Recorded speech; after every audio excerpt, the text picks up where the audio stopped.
Virus. ठीक है, देखो एक एक वर्ड पे, एक एक लाइन पे बिल्कुल मेरे साथ में रहना, बिल्कुल एनसीईआरटी को यहां पे चिपका देंगे। ठीक है, देखो सबसे पहला पॉइंट क्या है कि वायरस नॉन सेलुलर ऑर्गेनिज्म है। वायरस नॉन सेलुलर ऑर्गेनिज्म है। अब ये बहुत इंपॉर्टेंट आता है कि वायरस होस्ट के बाहर कैसा है, डेड है, और होस्ट के अंदर क्या है, जिंदा हो जाता है। ठीक है, होस्ट के बाहर डेड है और होस्ट के अंदर जाते ही जिंदा हो जाता है। मतलब ये बोल सकते हैं ना कि वायरस क्या है, एक ऑब्लिगेट पैरासाइट है। ऑब्लिगेट पैरासाइट मतलब होस्ट के अंदर ही जिंदा रहेगा, मतलब पूरे तरीके से होस्ट पे डिपेंड करता है। ठीक है, अब हमने क्या किया यहां पे कि वायरस होस्ट के अंदर जाते ही जिंदा हो जाता है, तो होस्ट के अंदर जाके वो करता क्या है ये देखते हैं। देखो एनसीईआरटी में साफ साफ लिखा हुआ है, देखो वायरस होस्ट में जाके क्या करेगा, उसकी मशीनरी पे अटैक कर देगा और उसका टेक ओवर कर लेगा, takes over machinery of host. ठीक है, एक तरह से हथिया लेगा उसकी मशीनरी को। ठीक है, फिर क्या करेगा,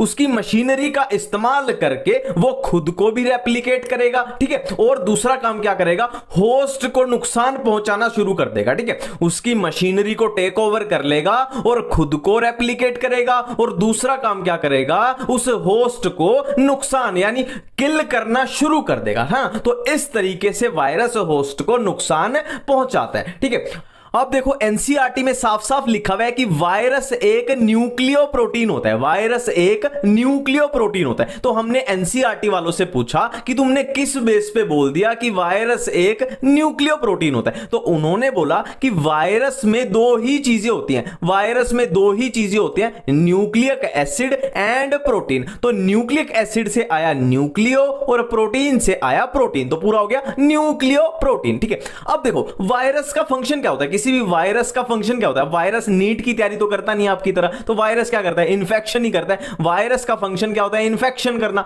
तो वायरस इन्फेक्शन किसकी हेल्प से करता है, न्यूक्लिक एसिड है ना, इसमें जेनेटिक मटेरियल होता है। इन्फेक्शन न्यूक्लिक एसिड की मदद से करता है। तो मतलब क्या है कि न्यूक्लिक एसिड वायरस के लिए बेहद जरूरी चीज है, तो इस बेहद जरूरी चीज को प्रोटेक्ट करके रखना पड़ेगा। तो इसकी प्रोटेक्शन कौन करेगा, प्रोटीन। अब समझ में आ गया, न्यूक्लिक एसिड काम आएगा इन्फेक्शन के, और इसको प्रोटेक्ट कौन करेगा, न्यूक्लिक एसिड को, प्रोटीन करेगा। क्लियर बात है। अब न्यूक्लिक एसिड के बारे में लिखा हुआ है कि किसी भी वायरस में आरएनए भी हो सकता है और डीएनए भी हो सकता है। अब यहां पे एक चीज पे 5 स्टार लगा लेना कि आरएनए और डीएनए दोनों एक साथ किसी भी वायरस में नहीं हो सकते, या तो आरएनए होगा या डीएनए होगा। क्लियर बात है इतनी। अब प्रोटीन वाले पार्ट पे आ जाते हैं। देखो प्रोटीन का फंक्शन ऑलरेडी कर चुके हैं, प्रोटेक्शन। अब देखो प्रोटीन की जो कोट होती है ना, न्यूक्लिक एसिड के बाहर जो प्रोटीन की कोट होती है उसको बोलते हैं कैप्सिड। अब कैप्सिड कैसे बनी होती है, कैप्सिड मेड ऑफ मैनी, मतलब किससे बनी है, बहुत सारे कैप्सोमियर से, बहुत सारे कैप्सोमियर से मिलकर बनी है ये कैप्सिड। ठीक है, अब ये कैप्सोमियर्स की अरेंजमेंट दी हुई है। एनसीईआरटी में दो ही तरीके बताए गए हैं। कैप्सोमियर्स की अरेंजमेंट दो तरीके से हो सकती है, दो वो डायग्राम जो दिए हैं वो यही वाले हैं, एक हेलिकल एंड एक पॉलीहेड्रल। हेलिकल में एग्जांपल दिया हुआ है टोबैको मोज़ेक वायरस, और पॉलीहेड्रल में बैक्टीरियोफेज। जो वायरस जनरली, ये जनरल बात की गई है, ऐसा नहीं है कि हर बार ये सच है। एनसीईआरटी में साफ साफ एक वर्ड लिखा है कि जनरली जो वायरस प्लांट को इन्फेक्ट करते हैं वो जनरली कैसे होते हैं, सिंगल स्ट्रैंडेड आरएनए वाले, है ना, वो होते हैं सिंगल स्ट्रैंडेड आरएनए वाले वायरस। और जनरली जो एनिमल को इन्फेक्ट करते हैं वो सिंगल स्ट्रैंडेड या डबल स्ट्रैंडेड आरएनए वाले भी हो सकते हैं, या डबल स्ट्रैंडेड डीएनए वाले भी हो सकते हैं। ठीक है, और एक ये बैक्टीरियोफेज। पहले तो बैक्टीरियोफेज का मतलब क्या होता है, नाम से ही पता लग रहा है, बैक्टीरियोफेज मतलब ऐसा वायरस जो बैक्टीरिया को इन्फेक्ट करता है। और इसमें जेनेटिक मटेरियल कैसा होगा, इसमें डबल स्ट्रैंडेड डीएनए होता है। इतनी बातें बिल्कुल क्लियर है। वायरस के रिलेटेड जितने भी साइंटिस्ट दिए हैं वो कर लेते हैं। सबसे पहले दिमित्री इवानोस्की। ठीक है, जो मेरे को तो नाम भी नहीं बोलने आते, बहुत मुश्किल से नाम है ना। तो इसने क्या किया था, इसने नेमिंग ऑफ वायरस मतलब वायरस का नामकरण किया था। ठीक है, अब या तो आप इसको डायरेक्ट याद कर लो कि नेमिंग इसने की थी, या मैं एक छोटी सी ट्रिक बता देता हूं कि ऐसे बोलते हैं ना कि आसमान में नाम लिख दिया, है ना, आसमान में किसी का नाम लिख दिया, तो आसमान मतलब स्काई, तो स्काई में नाम लिख दिया। ठीक है, तो याद आ जाएगा नेमिंग ऑफ वायरस स्काई मतलब इवानोस्की ने की थी। ठीक है, अब वायरस यहां पे इसी के पैरा में, इसी की लाइन में एक लिखा हुआ है कि वायरस का मतलब क्या होता है, पॉइजनस फ्लूइड या वेनम। वायरस का मतलब क्या होता है, पॉइजनस फ्लूइड या वेनम। ठीक है, अब नेक्स्ट साइंटिस्ट है WM स्टेनले। WM स्टेनले, इसको मैं ऐसे याद रखता हूं, देखो STA और यहां पे मैच करा देना STA, ये याद आ जाएगा आपको। मतलब WM स्टेनले ने क्या किया था, इसने क्या बताया था, वायरस कुड बी क्रिस्टलाइज। ठीक है, आपको यहां पे हिट पॉइंट क्या है, क्रिस्टल याद रखना है कि वायरस के क्रिस्टल किसने बनाए थे, स्टेनले ने। ठीक है, नेक्स्ट साइंटिस्ट है MW बिजरेनिक। MW बिजरेनिक, इसने क्या किया था, इसने ये टर्म दी थी कंटेजियम वाइवम फ्लूइडम। कंटेजियम का मतलब क्या होता है, इन्फेक्शियस, वाइवम का मतलब होता है लिविंग, फ्लूइडम का मतलब होता है फ्लूइड। मतलब क्या है, इन्फेक्शियस लिविंग फ्लूइड। ये आपको डायरेक्ट याद है तो बहुत अच्छी बात है, पर किसी को ये भूल जाता है तो इसको ऐसे याद रखना। देखो ये है बिजरेनिक, इसको इससे याद आ जाएगा अपने को बीजिंग, है ना, बीजिंग याद आ जाएगा। और बीजिंग कहां पे है, चाइना में है। तो चाइना वर्सेस फ्रांस का फुटबॉल मैच है, कोई भी मैच याद रख लो, चाइना वर्सेस फ्रांस का मैच, तो चाइना का मैच है तो कहां पे होगा, बीजिंग में होगा, सिंपल सी बात है। अब इसमें एक टोबैको के बारे में लाइन लिखी हुई है, वैसे कुछ खास नहीं है, ऐसे ही सिंपल सा, अगर आपको सिंपल एग्जांपल देके समझाऊं तो ऐसे है, एक इंसान को कोरोना है, ठीक है, एक इंसान को कोरोना है तो वो बाकियों को भी फैला सकता है ना। बाकियों को कैसे फैला सकता है, क्योंकि वायरस दूसरे इंसानों में फैल जाएगा, सिंपल सी बात है। तो यही टोबैको की लाइन इसमें भी लिखी हुई है। ठीक है, अब ये बहुत इंपॉर्टेंट तीन चीजें आती हैं। एक वायरस हम कर चुके हैं, एक वायरोइड्स, एक प्रायोन्स। अब हमने वायरस में किया था कि वायरस में न्यूक्लिक एसिड भी होता है और प्रोटीन भी होता है। अब यहां वायरोइड में क्या है, ओनली न्यूक्लिक एसिड, मतलब वायरोइड में प्रोटीन अब्सेंट है, और प्रायोन्स में क्या है, ओनली प्रोटीन है, मतलब इसमें न्यूक्लिक एसिड अब्सेंट है ना। देखो वायरस का तो हमें याद ही है, दोनों होते हैं, क्लियर बात है। अब P for prions, P for protein, prion में होगा प्रोटीन, तो वायरोइड बच गया, ऑटोमेटिक हो जाएगा, इसमें प्रोटीन अब्सेंट है, ओनली न्यूक्लिक एसिड, क्लियर बात है। अब वायरोइड के बारे में जो भी एनसीईआरटी में दिया हुआ है, जो भी, इससे अलग आपको कुछ मिलेगा ही नहीं, है ना। मैंने पूरा यहां पे उतार दिया कि वायरोइड्स डिस्कवर्ड बाय T और डाइनर। अब ये याद कैसे रखना है, मैं तो D से D मैच कराता था, डाइनर D, वायरोइड में D थोड़ा वो है ना, एक प्रमुख लेटर सा सामने आ रहा है, तो D for dinar, D for ये हो गया, है ना, डिस्कवर्ड बाय T और डाइनर, क्लियर है। नेक्स्ट है viroids cause potato spindle tuber disease. मैं यहां भी डी से याद करता था इसको कि डी यहां पे आ रहा है, स्पिंडल में भी डी, है ना, इस तरीके से याद रखा, स्पिंडल में भी डी, तो यहां पे cause potato spindle tuber disease, clear बात है। अब नेक्स्ट आ गया ओनली जेनेटिक मटेरियल, मतलब इसमें प्रोटीन अब्सेंट होता है, ये हम ऑलरेडी कर चुके हैं कि वायरोइड्स में ओनली जेनेटिक मटेरियल होता है, ओनली न्यूक्लिक एसिड होता है। और न्यूक्लिक एसिड में भी बात करें तो एनसीईआरटी में लिखा हुआ है इसमें फ्री आरएनए होती है, फ्री आरएनए, ठीक है, और प्रोटीन अब्सेंट होता है, हम कर ही चुके हैं। और यहां पे एक खास बात लिखी हुई है एनसीईआरटी में लिखी हुई है कि वायरोइड्स में जो आरएनए होता है, वायरोइड्स में जो आरएनए होता है उसका मॉलिक्यूलर वेट लो होता है, low molecular weight of RNA, clear बात है इतनी। अब नेक्स्ट आते हैं हम प्रायोन्स पे। प्रायोन्स के बारे में हम एक पॉइंट तो कर चुके हैं, P for prions, P for protein, मतलब इसमें ओनली प्रोटीन होता है, इसमें जेनेटिक मटेरियल या बोलो न्यूक्लिक एसिड अब्सेंट होता है, ठीक है। अब एनसीईआरटी में एक लाइन लिखी हुई है कि प्रायोन्स है ना, जो वो एजेंट होते हैं एक तरीके के, है ना, प्रायोन्स जो एजेंट होते हैं तो वो कैसी बीमारी फैलाते हैं, कैसी डिजीज फैलाते हैं, न्यूरोलॉजिकल। ये यहां पे हिट पॉइंट है, ये याद रखना, प्रायोन्स न्यूरोलॉजिकल डिजीज को ट्रांसमिट करते हैं, ठीक है। अब दो डिजीज दी हुई हैं जो प्रायोन्स की वजह से होती है ना, ये दो डिजीज हैं जो प्रायोन्स की वजह से होती है, एनसीईआरटी में दी हुई है। कौन सी, बोवाइन स्पंजिफॉर्म एन्सेफेलोपैथी, जो BSEB, ये किसमें होती है, कैटल्स में होती है, ठीक है, ये कैटल्स में होती है। और इसी वायरस का एक एनालोगस वेरिएंट है जो CR जैकब डिसीज, ये ह्यूमंस में होती है, ये कॉज करेगा। दो डिजीज है, कौन सी BSE एंड कौन सी जैकब, ये CR जैकब डिजीज, ये होगी कैटल्स में, ये होगी ह्यूमंस में। और दोनों वायरस क्या है, एनालोगस वेरिएंट है ना, ये इसका एनालोगस वेरिएंट है, क्लियर है। अब देखो G1 फेज, S फेज और G2 फेज है, ठीक है। अब इनमें जो होता है, जो भी एनसीईआरटी में दिया हुआ है, मैंने पूरा कॉपी पेस्ट कर दिया। देखो G1 में क्या होता है, सेल मेटाबॉलिकली एक्टिव होती है और सेल कंटिन्यूअसली ग्रो करती है। और S फेज सिंथेसिस फेज, मतलब नए डीएनए की क्या होती है, सिंथेसिस होती है, डीएनए रेप्लिकेशन इसमें होता है। और G2 फेज में क्या होता है, प्रोटीन सिंथेसिस और cell further grow, continuously grow करती है, ठीक है। अब देखो जो सेल नॉर्मली डिवाइड करेगी वो इस पैटर्न को फॉलो करेगी, G1 phase, GS phase, G2 phase, फिर कहां चले जाएगी, माइटोसिस फेज में चली जाएगी, ठीक है। पर कुछ सेल, जैसे एनसीईआरटी में लिखा हुआ है, कुछ सेल ऐसी होती हैं जैसे कि हार्ट सेल, वो क्या करती हैं, वो फर्दर डिवाइड नहीं करना चाहती है ना, वो बोलती है कि हमें आराम करने दो, हमें रेस्ट करने दो, हमें फर्दर डिवाइड नहीं करना। तो वो क्या करती हैं, इस G1 फेज को छोड़ के कहां चली जाती हैं, G0 फेज में चली जाती है। G1 वाले फेज से निकल के वो G0 फेज में आ जाती है ना, क्यूसेंट स्टेज में आ जाती है। अब यहां पे क्या होगा, सेल फर्दर प्रोलिफरेट यानी रैपिड मल्टीप्लिकेशन, फर्दर डिवाइड नहीं करेगी। बट यहां पे एक बात ध्यान रखना, वो सेल अभी भी जिंदा है, यानी अभी भी मेटाबॉलिकली एक्टिव है, वो डेड सेल नहीं है, वो सिर्फ आराम करना चाहती है, वो मरी नहीं है, वो डेड नहीं है, ये बात याद रखनी है।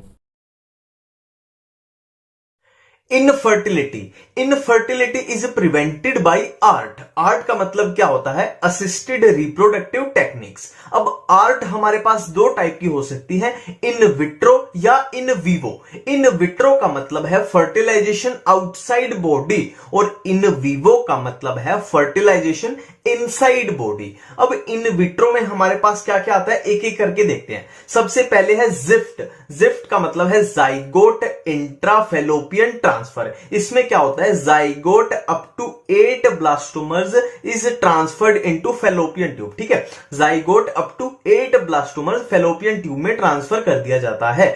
नेक्स्ट है IUT, इंट्रा यूट्रीन ट्रांसफर। नाम से ही पता लग रहा है यूट्रस में ट्रांसफर होगा। यहां पे नाम से क्या था, फेलोपियन ट्रांसफर, मतलब फेलोपियन ट्यूब में ट्रांसफर होगा, और यहां पे यूट्रस में। बस डिफरेंस इतना है, इसमें था जाइगोट अप टू 8 ब्लास्टोमर्स और इसमें है zygote more than 8 blastomeres. Clear है। और इसमें लास्ट है ICSI, मतलब इंट्रासाइटोप्लाज्मिक स्पर्म इंजेक्शन। इसमें भी नाम से ही याद कर लो इसको कि साइटोप्लाज्म में स्पर्म का इंजेक्शन लगा रहे हैं। तो सिंपल सी बात है, साइटोप्लाज्म किसका होगा, ओवम का, ठीक है। स्पर्म को डायरेक्टली इंजेक्ट कर दिया जाएगा साइटोप्लाज्म ऑफ ओवम में।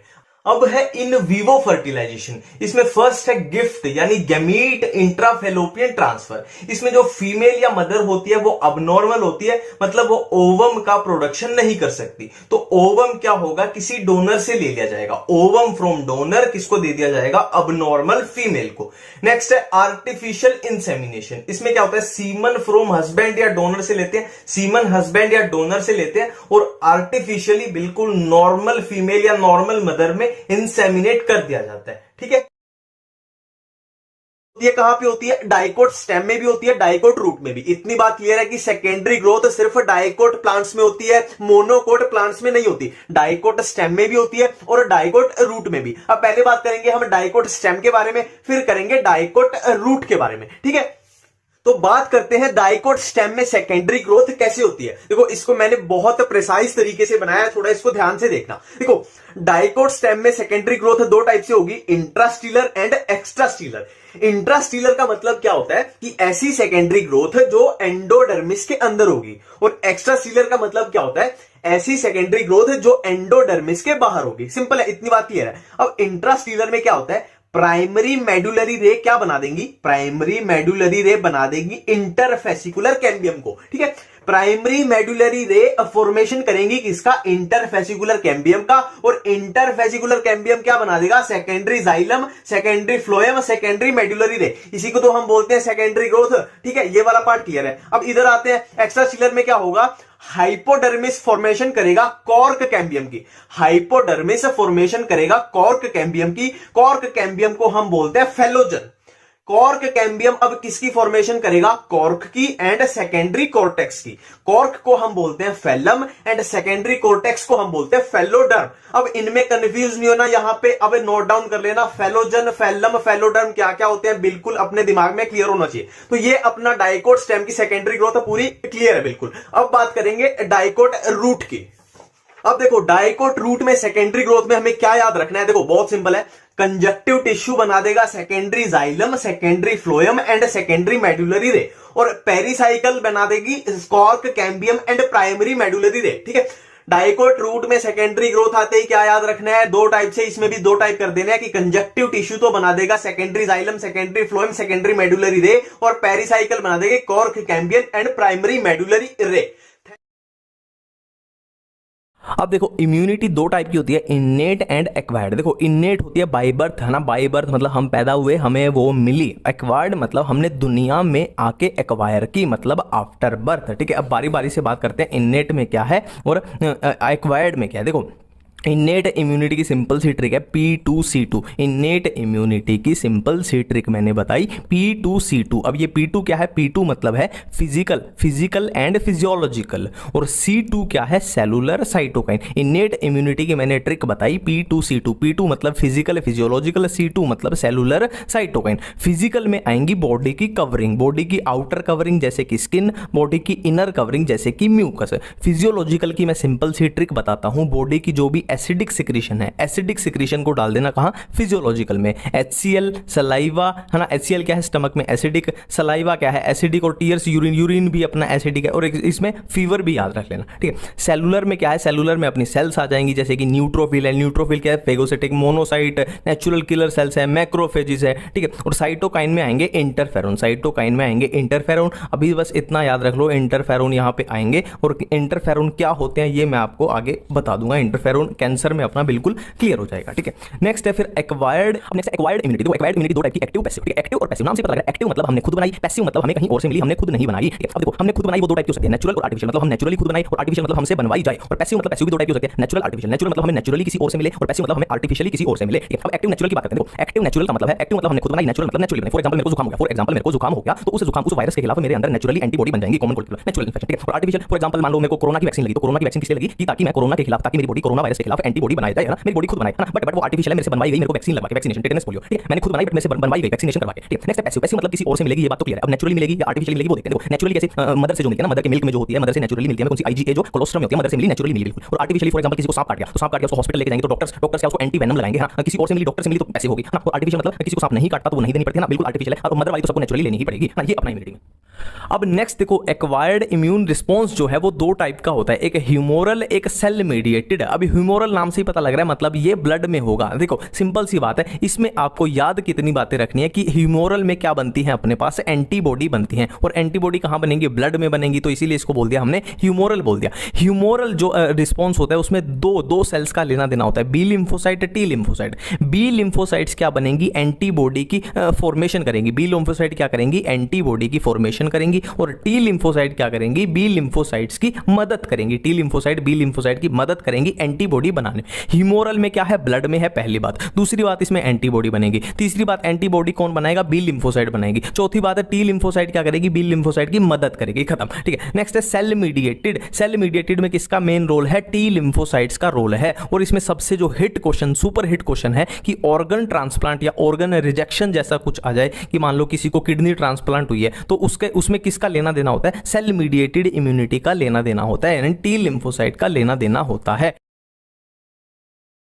ठीक है, मॉडिफिकेशन ऑफ स्टेम। अब देखो स्टेम की मॉडिफिकेशन तीन तरीके से हो सकती है, underground modification, sub aerial modification and aerial modification. नाम से ही पता लग रहा है, अंडरग्राउंड मतलब जमीन के नीचे, सब एरियल मतलब थोड़ा थोड़ा वो जमीन से बाहर आ रहे हैं, जमीन के अंदर भी है और थोड़ा वह हवा में भी है। ठीक है, और एरियल मतलब पूरे एयर में है, पूरे जमीन से बाहर हवा में है। ठीक है, तो इनको वन बाय वन अब कवर करते हैं। सबसे पहले अंडरग्राउंड स्टेम मॉडिफिकेशन, इसको कैसे याद करें। देखो इसमें ये चार अपने दिए हैं, देखो बहुत सिंपल सी ट्रिक बताऊंगा। देखो सबसे पहले टी पोट है ना, चाय का जो पोट होता है T pot, T for tuber, pot मतलब पोटैटो, मतलब ट्यूबर में आएगा पोटैटो। ठीक है, नेक्स्ट कॉइन ऑन जमीन, मतलब कॉइन मतलब क्या होता है, कॉइन मतलब होता है सिक्का, है ना, 1 रुपए का सिक्का या 2 रुपए का सिक्का, वो जमीन पे पड़ा है, तो कॉइन से आया कॉर्म और जमीन से आया जमीकंद, बिल्कुल क्लियर है। नेक्स्ट है गटर, गटर वो सीवेज वाला गटर, मान लो GTR गटर। ठीक है, जी से जिंजर,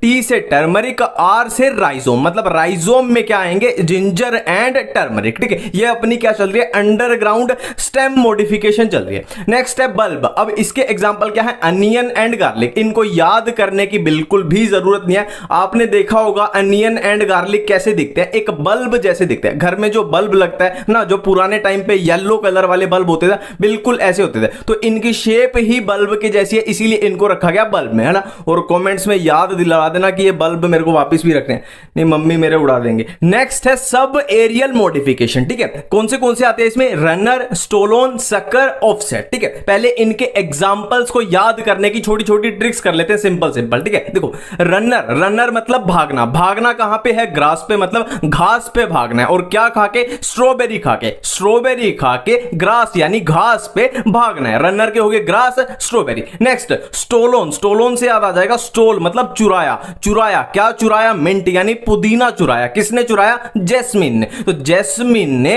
पुदीना चुराया, जैस्मिन, मिंट, स्टोलोन, बिल्कुल क्लियर है। नेक्स्ट है देखो बनाना शेक बना देना, है ना। क्या करो? बनाना शेक बना दो। अब हमें पता है बनाना शेक जो होता है वो पीने की चीज होता है, वो चबाने की चीज नहीं होता। बनाना शेक से याद आया बनाना, है ना, और पीने की चीज से याद आया पाइनएप्पल, और वो चबाने की मतलब क्राइसेंथेमम, C4 चबाना, C4 क्राइसेंथेमम, है ना। उसको हम चबा नहीं सकते, उसको क्या करना पड़ेगा? स्ट्रॉ से, है ना, वो होती है ना, स्ट्रॉ से सक करना पड़ेगा। बनाना शेक पीने की चीज नहीं है, चबाने की चीज है, तो उसको स्ट्रॉ से सक करना पड़ेगा, ठीक है। नेक्स्ट है ऑफसेट। ऑफसेट तो आप सिंपली आइशोर्निया तो सबने देखा ही होता है, और पिस्टिया भी आप एक बार गूगल पे भर के देखना। देखो ऑफसेट में क्या होती है? रोजेट हैबिट होती है, रोजेट हैबिट सिंपली क्या होता है? आपने रोज देखा है, रोज का फ्लावर, तो उसमें पेटल्स देखे अपने झुंड में, गुच्छे में होती है, कुछ इस तरीके से होता है ऑफसेट में, ठीक है। चीजें क्या होंगी? झुंड में या गुच्छे में प्रेजेंट होगी। आप गूगल पे इनकी इमेज भर के देखना, आपको खुद ही ये याद हो जाएगा, ठीक है। एरियल मॉडिफिकेशन, ठीक है।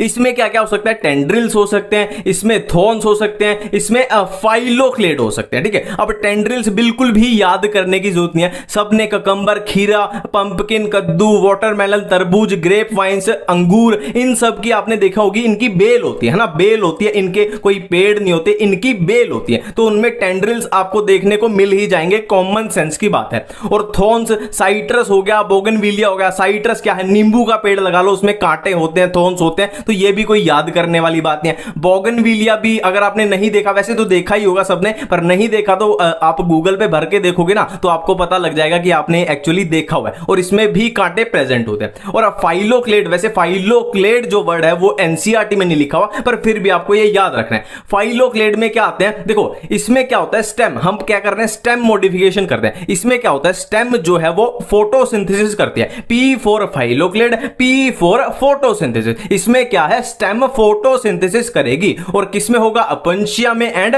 यूफोर्बिया में। और ये बात बहुत इंपॉर्टेंट है, याद रखनी है कि जो ओपेंशिया होता है वो फ्लैट होता है, और यूफोर्बिया होता है वो सिलिंड्रिकल होता है। मैं तो इसको ऐसे याद रखता है, यू मतलब यू घूम गया मतलब ये सिलिंड्रिकल है, और ओपेंशिया क्या है? फ्लैट है, ठीक है। यू घूम गया मतलब वो सिलिंड्रिकल है, ओपेंशिया फ्लैट है। ये एनसीईआरटी में, इसको भूलना नहीं है। टाइप्स ऑफ लीव, ठीक है। कौन से? दो टाइप की होती है, simple leaves and compound leave, ठीक है। सिंपल लीव तो बिल्कुल सिंपल ऐसे जो हमने रेटिकुलेट में ही ड्रॉ की थी, बिल्कुल सिंपल ऐसे। और कंपाउंड अब दो टाइप की हो सकती है, पिन्नेट कंपाउंड या पामेट कंपाउंड, ठीक है। पिन्नेट कंपाउंड का एग्जांपल एनसीईआरटी में दिया हुआ है नीम, और पामेट का एग्जांपल दिया हुआ है सिल्क कॉटन। अब पिन्नेट कैसी होती है, पामेट कैसी होती है? मेरे ख्याल से आप देख के ही, इसको डायग्राम देख के आप समझ जाओगे। सिंपल, बिल्कुल सिंपल है। पिन्नेट में छोटी छोटी लीफलेट्स निकली हुई है, और पामेट तो जैसे एक पॉइंट से बहुत सारी लीव्स निकल गई, ठीक है। देखो हमारे पास तीन टाइप की फाइलोटैक्सी थी, एक ऑल्टरनेट,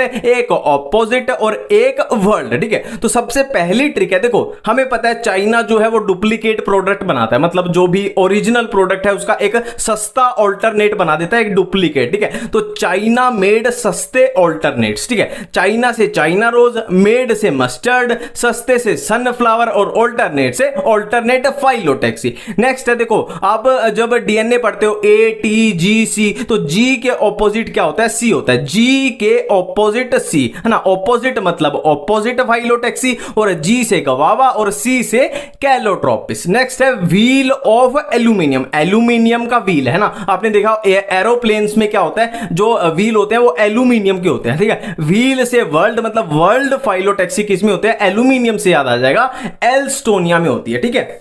एस्टिवेशन के एग्जांपल्स को याद करना, देखो अपने पास एस्टिवेशन कितने टाइप की आई? वेलवेट, ट्विस्टेड, एम्ब्रिकेट और वैक्सिलरी। अब इनके एग्जांपल्स को कैसे याद करें? सबसे पहले वेलवेट। देखो वेलवेट जो वर्ड है उसमें एल्यूमिनियम आ रहा है, एल्यूमिनियम आ रहा है, तो इसका एग्जांपल एनसीईआरटी में क्या है? कैलोट्रोपिस। तो कैलोट्रोपिस में भी क्या आ रहा है? एल्यूमिनियम आ रहा है, सीधा सीधा याद हो गया, ठीक है। अब यहां पे आप बोल सकते हो कि ब्रिंजल में भी तो एल्यूमिनियम आ रहा है, तो उसका क्या करेंगे? तो टेंशन मत लो, ब्रिंजल भी वेलवेट में ही आता है, आपका ये कंफ्यूजन नहीं होगी, ठीक है। नेक्स्ट है देखो चाइनीज भिंडी। चाइनीज भिंडी जो होती हैं वो सॉफ्ट एंड ट्विस्टेड होती हैं। चाइनीज भिंडी जो होती हैं वो सॉफ्ट एंड ट्विस्टेड होती हैं। चाइनीज से आया चाइना रोज, भिंडी यानी लेडी फिंगर, सॉफ्ट से याद आ जाएगा कॉटन और ट्विस्टेड से ट्विस्टेड। ट्विस्टेड एस्टिवेशन में क्या आएंगे? China rose, lady finger, cotton. अब देखो आप कॉलेज में पढ़ोगे, है ना, आप आगे जाके कॉलेज में पढ़ोगे और आप कॉलेज में पॉपुलर हो जाओगे, तो आप खुद को क्या बोलोगे? I am a college guy and I am a very popular, ठीक है। I am a college guy and I am very popular. I am college guy, I am से याद आएगा इम्ब्रिकेट, कॉलेज से याद आया केजिया, गाय से गुलमोहर और वेरी पॉपुलर से वैक्सिलरी और पॉपुलर से पेपिलिनियोसी फैमिली। मतलब वैक्सिलरी जो एस्टिवेशन है वो किसमें होती है? पेपिलिनियोसी फैमिली में होती है। अब देखो फ्लावर में हम कैलाइक्स अपना कंप्लीट कर चुके हैं, कोरोला हम अपना कंप्लीट कर चुके हैं, अब हम करेंगे एंड्रोइशम, और एंड्रोइशम के बाद क्या है? गाइनोइशम, ठीक है, बिल्कुल क्लियर है। देखो प्लेजेंटेशन के एग्जांपल्स को कैसे याद करें? देखो हमारे पास प्लेजेंटेशन कौन सी थी? मार्जिनल थी, और कौन सी थी? पैराइटल थी, और कौन सी थी? फ्री सेंट्रल थी, और बेसल थी, और एक्साइल थी, ठीक है। देखो सबसे पहले marginal, M for marginal, M for मटर, M for marginal, M for मटर, मटर मतलब पी, तो मार्जिनल होगी पी में। नेक्स्ट है पैराइटल। देखो परिणीति और अर्जुन कपूर, परिणीति और अर्जुन कपूर की मूवी आई मस्ती जादे, परिणीति से पैराइटल, अर्जुन से अर्जिमोनी, मस्ती जादे से मस्टर्ड हो गया, तो पैराइटल किसमें? अर्जिमोनी और मस्टर्ड में। नेक्स्ट है पीडीएफ, फ्री सेंट्रल की क्या ट्रिक है? पीडीएफ, सिंपल जो पीडीएफ फॉर्मेट होती है ना, पी से प्राइमरोज, डी से डायंथस, एफ से फ्री सेंट्रल। नेक्स्ट है बेसल। देखो इस पूरी दुनिया का बेस जो है, इस पूरी दुनिया का बेस जो है वो कौन बना दे? सूरज और चांद, है ना, और तो कुछ है ही नहीं दुनिया में, सब कुछ तो ऐसे ही है फालतू का, है ना। इस पूरी दुनिया का बेस कौन बना रहे हैं? सन एंड मून, सूरज और चांद। बेस से बेसल, सन से सनफ्लावर, और मून, एम फॉर मून, ये इससे आ जाएगा मैरीगोल्ड याद आ जाएगा। नेक्स्ट है एक्साइल। एक्साइल किस में होती है? साइट्रस में होती है। साइट्रस फ्रूट कौन से होते हैं? जैसे कि लेमन हो गया, ऑरेंज हो गया। अब इसको याद करने की जरूरत नहीं है। देखो आपने नींबू काटा होगा, आपने ऑरेंज काटा होगा, तो कुछ इस तरीके का दिखता है। ऑरेंज जब आप काटते हो, नींबू काटते हो, तो कुछ इस तरीके का दिखता है, तो इसमें कुछ याद ही नहीं करना है, ये ऑटोमेटिक है, कॉमन सेंस की बात है। सबसे पहले है सोलेनेसी फैमिली, ठीक है। इसको कैसे याद करना है? देखो सोलन आपको पता है हिमाचल प्रदेश में एक डिस्ट्रिक्ट है, एक जिला है सोलन, आप नेट पे आप चेक भी कर सकते हो। तो सोलन का जो आशीष था, सोलन का रहने वाला था आशीष, तो आशीष ने क्या किया?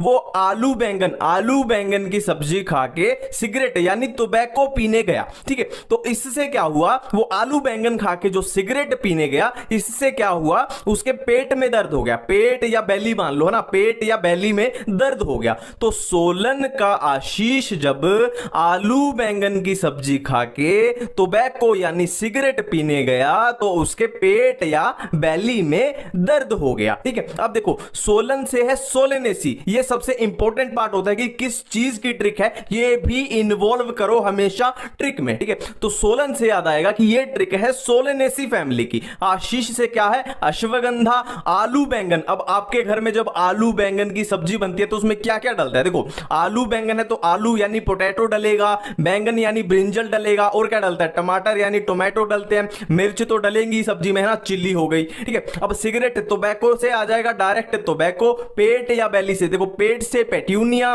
और बेली से आ गया बेलाडोना, ठीक है, क्लियर है। अब नेक्स्ट है लिलिएसी फैमिली, ठीक है। देखो इसकी भी बहुत सिंपल सी ट्रिक है। देखो लिली किसी लड़की का नाम है, लिली किसी लड़की का नाम है, और लिली के लिप्स पूरे कॉलेज में सबसे ज्यादा ग्लो करते थे। लिली के लिप्स पूरे कॉलेज में सबसे ज्यादा ग्लो करते थे। क्यों करते थे? क्योंकि वो लिप्स पे एलोवेरा अप्लाई करती थी। एलोवेरा एक नेचुरल ब्यूटी प्रोडक्ट है, आपको पता ही है, ठीक है। लिली के लिप्स कॉलेज में सबसे ज्यादा ग्लो करते थे क्योंकि वो एलोवेरा अप्लाई करती थी। तो लिली से आया लिलियेसी फैमिली, मतलब ये ट्रिक है लिलियेसी फैमिली की। और लिप्स से आया ट्यूलिप, है ना, इसमें आ रहा है ना लिप, लिप से आया ट्यूलिप। कॉलेज से कॉल्चिसिन, ग्लो से ग्लोरियोसा, एलू से एलोवेरा और अप्लाई से आया एस्पेरेगस। ठीक है, अब नेक्स्ट फैमिली है फेबेसी फैमिली। देखो जो प्योर इंडियन फैमिलीज होती है ना, आपने देखा होगा इंडियन फैमिलीज में समोसे तो बहुत सारे खाते हैं ना, लोग समोसे बहुत खाते हैं। तो प्योर इंडियन फैमिली वही है जो लगभग 3 समोसे तो खाती ही है एक दिन में। ठीक है, तो pure Indian families Yeats 3 samosa daily, यहां लगा लेना, डेली से याद रख लेना, pure Indian families Yeats 3 samosa daily. अब प्योर से आया पल्सेस, इंडियन से आया इंडिगोफेरा, फैमिली से आया फेबेसी, मतलब ये ट्रिक है फेबेसी फैमिली की। ईट्स 3 का मतलब ट्राई, 3 मतलब ट्राई, मतलब ट्राइफोलियम। SMS समोसा है ना, S से आया सेस्बियाना, M से आया मुलेठी और S से आया सनहैम्प। तो सबसे पहले हमारे पास आता है स्पॉन्ज। तो स्पॉन्ज के एनसीईआरटी में 3 एग्जांपल दिए हुए हैं, साइकोन, स्पॉन्जिला और यू स्पॉन्जिया। तो 2 तो इसके नाम से ही हो जाएंगे कि स्पॉन्ज, स्पॉन्ज में आए स्पॉन्जिला और यू स्पॉन्जिया, और S फॉर स्पॉन्ज और S फॉर साइकोन। तो ये अपना कंप्लीट हो गया। नेक्स्ट है सिलेंट्रेटा। देखो आप बायो के स्टूडेंट हो तो मेरे को भी पता है आपको फिजिक्स करने में कितनी दिक्कत होती होगी। तो देखो आप जब फिजिक्स करते हो तो आप 2 चीजें यूज करते हो, अपना ब्रेन और जिसे लिखते हो वो पेन, ब्रेन और पेन, पर इससे बात बनती नहीं है। तो हमें जरूरत पड़ेगी गॉड की, भगवान की, गॉड की जरूरत पड़ेगी फिजिक्स के लिए। तो यही अपनी सिंपल सी ट्रिक है। देखो कोई आदमी फिजिक्स ब्रेन और पेन की हेल्प से नहीं कर सकता, कोई आदमी फिजिक्स ब्रेन और पेन की हेल्प से नहीं कर सकता, उसको गॉड की भी जरूरत पड़ेगी। तो कोई से हमारे पास आया सिलेंट्रेटा, और आदमी से एडामसिया, फिजिक्स से फिसालिया, ब्रेन से ब्रेन कोरल, और से ओरिलिया, पेन से पिनेटुला और गॉड से गोरगोनिया। नेक्स्ट है टीनोफोरा। टीनोफोरा में आपको कुछ याद नहीं करना, इसके नाम से ही ऑटोमेटिक हो जाएगा। देखो टीनो से हमें याद आया टीनोप्लाना, और फोरा के पी से हमें याद आया प्लूरोब्रेकिया। नेक्स्ट है प्लेटी हेलमिंथिस। देखो प्लेटी हेलमिंथिस से हमें याद आएगा प्लेट, और प्लेट में हम क्या खाते हैं, फूड, और फूड दिन में कितनी बार खाते हैं, ब्रेकफास्ट, लंच और डिनर, मतलब 3 बार। प्लेट में हम फूड खाते हैं 3 बार। तो प्लेट से हमारे पास आया प्लेटी हेलमिंथिस, और फूड से हमारे पास आया फेसियोला, और टीन से हमारे पास आया टीनिया। Next SK helminths. तो देखो अगर आप एनसीईआरटी में एसके हेलमिंथिस को देखते हो तो एनसीईआरटी में ये डायग्राम दिया हुआ है। तो इस डायग्राम में अगर आप ध्यान से देखोगे तो ये हुक जैसी स्ट्रक्चर बन रही है, और ये हुक की शेप कैसी है, थोड़ी राउंड राउंड सी है। तो हमारे पास क्या है, हमारे पास है राउंड शेप का हुक। तो हमें क्या करना है, ये बीच में खाली है, हमें इसको फिल कर देना है। तो हमने क्या किया, राउंड शेप का हुक था हमारे पास जो बीच में खाली था, हमने उसको फिल कर दिया। तो राउंड शेप का हुक था, उसको हमने फिल कर दिया। तो राउंड से हमारे पास आया राउंड वर्म, और हुक से हमारे पास आया हुक वर्म, और फिल से हमारे पास आया फिलारिया वर्म। और राउंड शेप का हुक कहां पे दिया हुआ था एनसीईआरटी में, डायग्राम जो था वो दिया हुआ था एसके हेलमिंथिस में। तो ये एग्जांपल हो गए एसके हेलमिंथिस के। नेक्स्ट एनालिडा, बहुत सिंपल ट्रिक है। देखो एक नर ने नारी के साथ फेरे लिए, एक नर मतलब एन नर, और उसने नारी के साथ फेरे लिए। अब एन से हमारे पास आया एनालिडा, और नर से हमारे पास आया नाइरिस, और नारी से हमारे पास आया हिरुडिनेरिया, और फेरे से हमारे पास आया फेरेटिमा। नेक्स्ट है अर्थ्रोपोडा। देखो अर्थ्रोपोडा में तो कोई ट्रिक बनाने की जरूरत ही नहीं है क्योंकि इसमें तो ऑटोमेटिक है, ट्रिक बनी बनाई है। देखो एनसीईआरटी में अर्थ्रोपोडा के जितने भी एग्जांपल दिए हुए हैं आपको सबका मतलब पता होना चाहिए। मतलब सिंपली आप एक एक को गूगल पे डाल के देख लो कि उसको हिंदी में हम क्या बोलते हैं, सिंपल है। अगर किसी को उनके हिंदी मीनिंग नहीं पता तो उनको हिंदी में डाल के देख लो आप कि उनको क्या बोलते हैं। तो सिंपल है, आपके घर में जो भी या घर के आसपास जो भी कीड़े मकोड़े मच्छर मक्खी तितली टिड्डी जो भी पाई जाती है सबको डाल दो अर्थ्रोपोडा में। यही इसकी सिंपल सी ट्रिक है, एक बार इसको अप्लाई करके देखना। नेक्स्ट है मोलस्का। देखो बहुत सिंपल ट्रिक है, एक मोल है और उस मोल में सितंबर और अक्टूबर मंथ में पिंक कलर के एप्पल मिलते हैं। एक मॉल में सितंबर और अक्टूबर मंथ में पिंक कलर के एप्पल मिलते हैं और एप्पल को हम कैसे चबाते हैं? दांत से। तो एप्पल को हम दांत से चबाते हैं। तो मॉल में सितंबर और अक्टूबर मंथ में पिंक कलर के एप्पल मिलते हैं और उन एप्पल को हम दांत से चबाते हैं। ठीक है, तो मोल से हमारे पास आया मोलस्का, मतलब ये ट्रिक है मोलस्का के लिए। और सितंबर से हमारे पास आया सेपिया, अक्टूबर से आया ऑक्टोपस, पिंक से आया पिंक टाडा, एप्पल से हमारे पास दो आए एप्पल स्नेल और एप्लीजिया, और दांत से हमारे पास आया डेंटेलियम और चबाते से आया केटोप्लूरा। नेक्स्ट है इकाइनोडर्मेटा। अब देखो, सबको पता है कि जो बायो की इकोलॉजी यूनिट है वो फिजिक्स की ऑप्टिक से आसान है। बायो की इकोलॉजी फिजिक्स की ऑप्टिक से आसान है। अब यही क्वेश्चन मैं आपसे पूछ रहा हूं कि इकोलॉजी ऑप्टिक से आसान क्यों है? यही अपनी ट्रिक है सिंपल सी। देखो, इकोलॉजी ऑप्टिक से आसान क्यों है? अब इकोलॉजी से हमारे पास आया इकाइनस, और इकाइनस हमें याद दिला देगा ऑटोमेटिकली कि ये ट्रिक है इकाइनोडर्मेटा की, तो उसको अलग से याद करने की जरूरत नहीं है। तो इकोलॉजी से हमारे पास आया इकाइनस, ऑप्टिक्स से हमारे पास आया ओफ्यूरा। ए आसान है, आसान के एस से हमारे पास आया एस्ट्रियाज, और एन से हमारे पास आया एंटेडन, और क्यू है सी यू से हमारे पास आया क्यूक्यूमेरिया। नेक्स्ट हेमिकोर्डेटा। तो देखो, ह्यूमंस बालों में सरसों का तेल लगाते हैं, सबको पता है ये बात सिंपल है। ह्यूमंस बालों में सरसों का तेल लगाते हैं। तो ह्यूमंस से हमारे पास आया हेमिकोर्डेटा, और बालों से हमारे पास आया बेलेनोग्लोसस, और सरसों से हमारे पास आया सेक्कोग्लोसस। Next यूरोकोर्डेटा।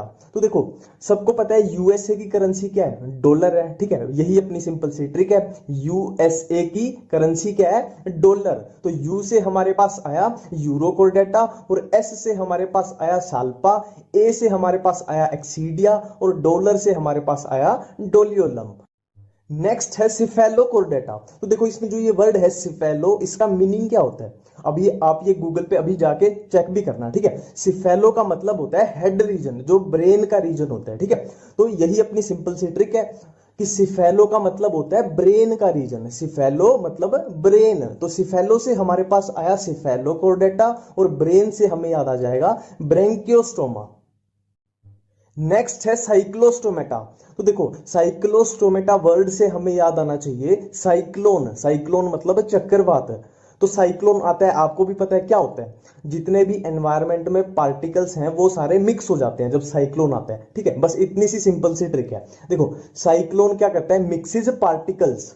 Cyclone mixes particles. Cyclone से हमारे पास आया साइक्लोस्टोमेटा, मिक्सिस से हमारे पास आया मिक्सिन, और पार्टिकल से हमारे पास आया पेट्रोमाइजोन। अब नेक्स्ट देखो एनसीईआरटी में फिश दो ही टाइप की दी हुई है, एक कॉन्ड्रिक्थीज और एक ऑस्ट्रिक्थीज। तो अगर हम सिंपली ये याद कर लें कि कॉन्ड्रिक्थीज के अंडर कौन सी फिश आती है, तो ऑटोमेटिकली जो कॉन्ड्रिक्थीज में नहीं आती वो चली जाएंगी ऑस्ट्रिक्थीज में। तो कॉन्ड्रिक्थीज हम याद कर लेते हैं। देखो, बहुत सिंपल ट्रिक है। देखो, क्रिमिनल को कहां रखा जाता है? जेल में। जेल मतलब प्रिजन, तो क्रिमिनल को रखा जाता है प्रिजन में। तो C for criminal, C for Chondrichthyes. अब प्रिजन को पकड़ लेते हैं। देखो, प्रिजन में प्री से हमारे पास आया प्रिस्टिस, प्री से हमारे पास आया प्रिस्टिस, और प्रिजन का लास्ट वर्ड है ओन, मतलब जिस भी फिश के पीछे ओन आया वो सारी जाएंगी कॉन्ड्रिक्थीज में, जैसे कि स्कोलियोडोन, कैरकैरोडोन और ट्राइगोन। तो ये कॉन्ड्रिक्थीज फिश होगी हमारे पास चार, जो एनसीईआरटी में दी हुई हैं। अब इससे अलग जो भी बची वो सारी जाएंगी ऑस्ट्रिक्थीज में। नेक्स्ट है अम्फीबिया। तो देखो, एम्फीबिया के लिए बहुत सिंपल ट्रिक है। एक बंदा था बूफो राणा, एक बंदा था जिसका नाम था बूफो राणा, और वो कहां का था? वो था हरियाणा का। तो बूफो राणा कहां का था? हरियाणा का, और उसको समंदर देखने की बहुत इच्छा थी। तो बूफो राणा था हरियाणा का और उसको समंदर देखने की इच्छा थी। तो बूफो से हमारे पास आया बूफो, और राणा से हमारे पास आया राणा, और हरियाणा से हमारे पास आया हाइला, और समंदर से हमारे पास आया सैलमेंडर, और इच्छा से हमारे पास आया इख्तियोफिश। अब नेक्स्ट एम्फीबिया के बाद हमारे पास बचते हैं रेप्टाइल्स, बर्ड्स, मैमल्स। देखो, इनके एग्जांपल्स को मैं ट्रिक्स की हेल्प से याद करने की एडवाइस कभी भी नहीं दूंगा। अभी आपको ये लगे कि यार इससे ट्रिक बनी नहीं होगी, बहाना लगा रहा है, तो कुछ भी है वो भी मेरे को एक्सेप्टेड है, आप कमेंट में खुल के बोल सकते हो। पर दिक्कत ये, अगर आप इस चीज की भी ट्रिक लगा रहे हो कि जो तोता, चिड़िया, कौवा ये बर्ड्स में आते हैं, इसको भी आप ट्रिक से याद कर रहे हो, तो बहुत बड़ी दिक्कत है। अब स्टार्ट करने वाले हैं हम मोनेरा से। जैसे जैसे एनसीईआरटी में लिखा हुआ है वैसे वैसे चलेंगे, एक एक वर्ड, एक एक लाइन बिल्कुल साथ में रहना, ठीक है। देखो मोनेरा के बारे में पहली ही लाइन एनसीईआरटी में लिखी हुई है कि bacteria are the sole member, bacteria are the sole member of Monera, पहली लाइन। दूसरी लाइन कि जो बैक्टीरिया होते हैं, bacteria are most abundant microorganism, बिल्कुल क्लियर है दोनों लाइन। अब ये शेप्स दी हुई है बैक्टीरिया की, कोकस कैसी होती है, स्फेरिकल होती है, बेसिलस कैसी होती है, रोड शेप्ड होती है, विब्रियम कैसी होती है, कोम्मा शेप, और स्पाइरेलम स्पाइरल। बिल्कुल एक एक चीज को साथ में याद करते हुए चलेंगे, बाद के लिए छोड़ना ही नहीं है, ठीक है। अब ये एनसीईआरटी में आप पैरा लाइंस पढ़ने जाओगे तो बहुत कंफ्यूजन हो जाएगी, तो मैंने इस तरीके से डिवीजन किया है, एक एक पॉइंट एनसीईआरटी का कवर होगा। देखो मैं जान जान के बोलता हूं बार बार एनसीईआरटी एनसीईआरटी एनसीईआरटी, ताकि आपका थोड़ा फोकस बने, ध्यान बने। देखो बैक्टीरिया को दो पार्ट में डिवाइड कर दो, ऑटोट्रोफिक, हेटेरोट्रोफिक। ऑटोट्रोफिक यानी अपना खाना खुद बनाएंगे, और हेटेरोट्रोफिक मतलब वो खाने के लिए दूसरों पर डिपेंड करेंगे, ठीक है। अब एनसीईआरटी में साफ साफ लिखा हुआ है कि सम बैक्टीरिया आर ऑटोट्रोपिक और मेजॉरिटी ऑफ बैक्टीरिया आर हेटेरोट्रोपिक, मतलब एक एक लाइन अपनी कवर है, ठीक है। अब ऑटोट्रोपिक में भी दो ऑप्शन बनते हैं, या तो फोटोसिंथेटिक हो या कीमोसिंथेटिक हो। देखो फोटो सिंथेटिक का मतलब होता है सिंपल बनाना, सिंथेटिक का मतलब सिंथेसिस का मतलब होता है बनाना, फोटो मतलब लाइट का यूज करके बनाना, मतलब खाना बनाना, और कीमो सिंथेटिक मतलब केमिकल रिएक्शंस, और सिंथेटिक मतलब सिंथेसिस मतलब केमिकल रिएक्शंस का यूज करके फूड का सिंथेसिस करना। अब केमिकल रिएक्शन एनसीईआरटी में साफ साफ लिखी हुई है, कौन सी, ऑक्सीडेशन ऑफ, जैसे नाइट्रेट्स की ऑक्सीडेशन, नाइट्राइट्स की ऑक्सीडेशन, अमोनिया की ऑक्सीडेशन, इस तरीके की केमिकल रिएक्शन में कीमोसिंथेटिक में होती है। क्लियर बात है। अब नेक्स्ट चलते हैं, एक लाइन ये एनसीईआरटी में लिखी हुई है, इसको भूल मत जाना, मैं फिर से बोल रहा हूं, 5 स्टार 10 स्टार लगा लो, लिखी हुई है एज ए ग्रुप बैक्टीरिया क्या है, मोस्ट एक्सटेंसिव मेटाबॉलिक डाइवर्सिटी होती है ना, एज ए ग्रुप बैक्टीरिया की, है ना, बैक्टीरिया की मोस्ट एक्सटेंसिव मेटाबॉलिक डाइवर्सिटी होती है। क्लियर बात है। अब एक नेक्स्ट चलते हैं हम आर्की बैक्टीरिया के, जो आर्की बैक्टीरिया का एनसीईआरटी में एक पैरा दिया हुआ है, उसको एक ही पैरा में निपटा देते हैं, एक एक लाइन पूरी कवर होगी। आर्की बैक्टीरिया की खास बात क्या है, लिव इन हार्श हैबिटेट, मतलब ये हार्श हैबिटेट मतलब जहां पे पूरी एक्सट्रीम कंडीशन होती है ना, वहां पे रहते हैं। और ये ऐसा क्यों कर पाते हैं, क्योंकि इनकी सेल वॉल की स्ट्रक्चर नॉर्मल बैक्टीरिया से अलग होती है, इनकी सेल वॉल की स्ट्रक्चर थोड़ी खास होती है, इसलिए ये हार्श हैबिटेट, हार्श कंडीशन को झेल पाते हैं। अब हार्श कंडीशन 3 टाइप की बात की गई है कि हेलोफाइल्स मतलब जहां बहुत ज्यादा सॉल्टी कंडीशन होगी, थर्मो एसिडोफाइल से, थर्मो से याद आ जाएगा हॉट स्प्रिंग, जहां पे बहुत ज्यादा टेंपरेचर होगा, और मिथेनोजीन्स मतलब जो मार्शी एरिया में रहेंगे, मतलब जहां मिथेन रिलीज होती है वहां पे, ठीक है। अब ये बहुत इंपॉर्टेंट दिया गया है कि बहुत सारे नहीं बोला, बहुत सारे रूमिनेंट्स जैसे कैटल, बफेलो, उनके गट में एक बैक्टीरिया होता है आर्की बैक्टीरिया, मिथेनोजीन, ये मिथेनोजीन। अब मिथेनोजीन क्या करता है, वो बायोगैस या मिथेन की प्रोडक्शन करता है ना, कहां से, from the Dang of ruminant animal, methane या बायोगैस की प्रोडक्शन करता है, ठीक है। अब देखो जो ब्लू ग्रीन एल्गी दिया हुआ है, मैंने ये एनसीईआरटी से, फिर से वही बात है, बजट फुल है अपना, है ना, और एनसीईआरटी से ये कटिंग की है, और ब्लू ग्रीन एल्गी को इसी में खत्म करेंगे, जो भी एनसीईआरटी में एक एक पॉइंट लिखा हुआ है पूरा इसमें मैंने कर दिया, ठीक है।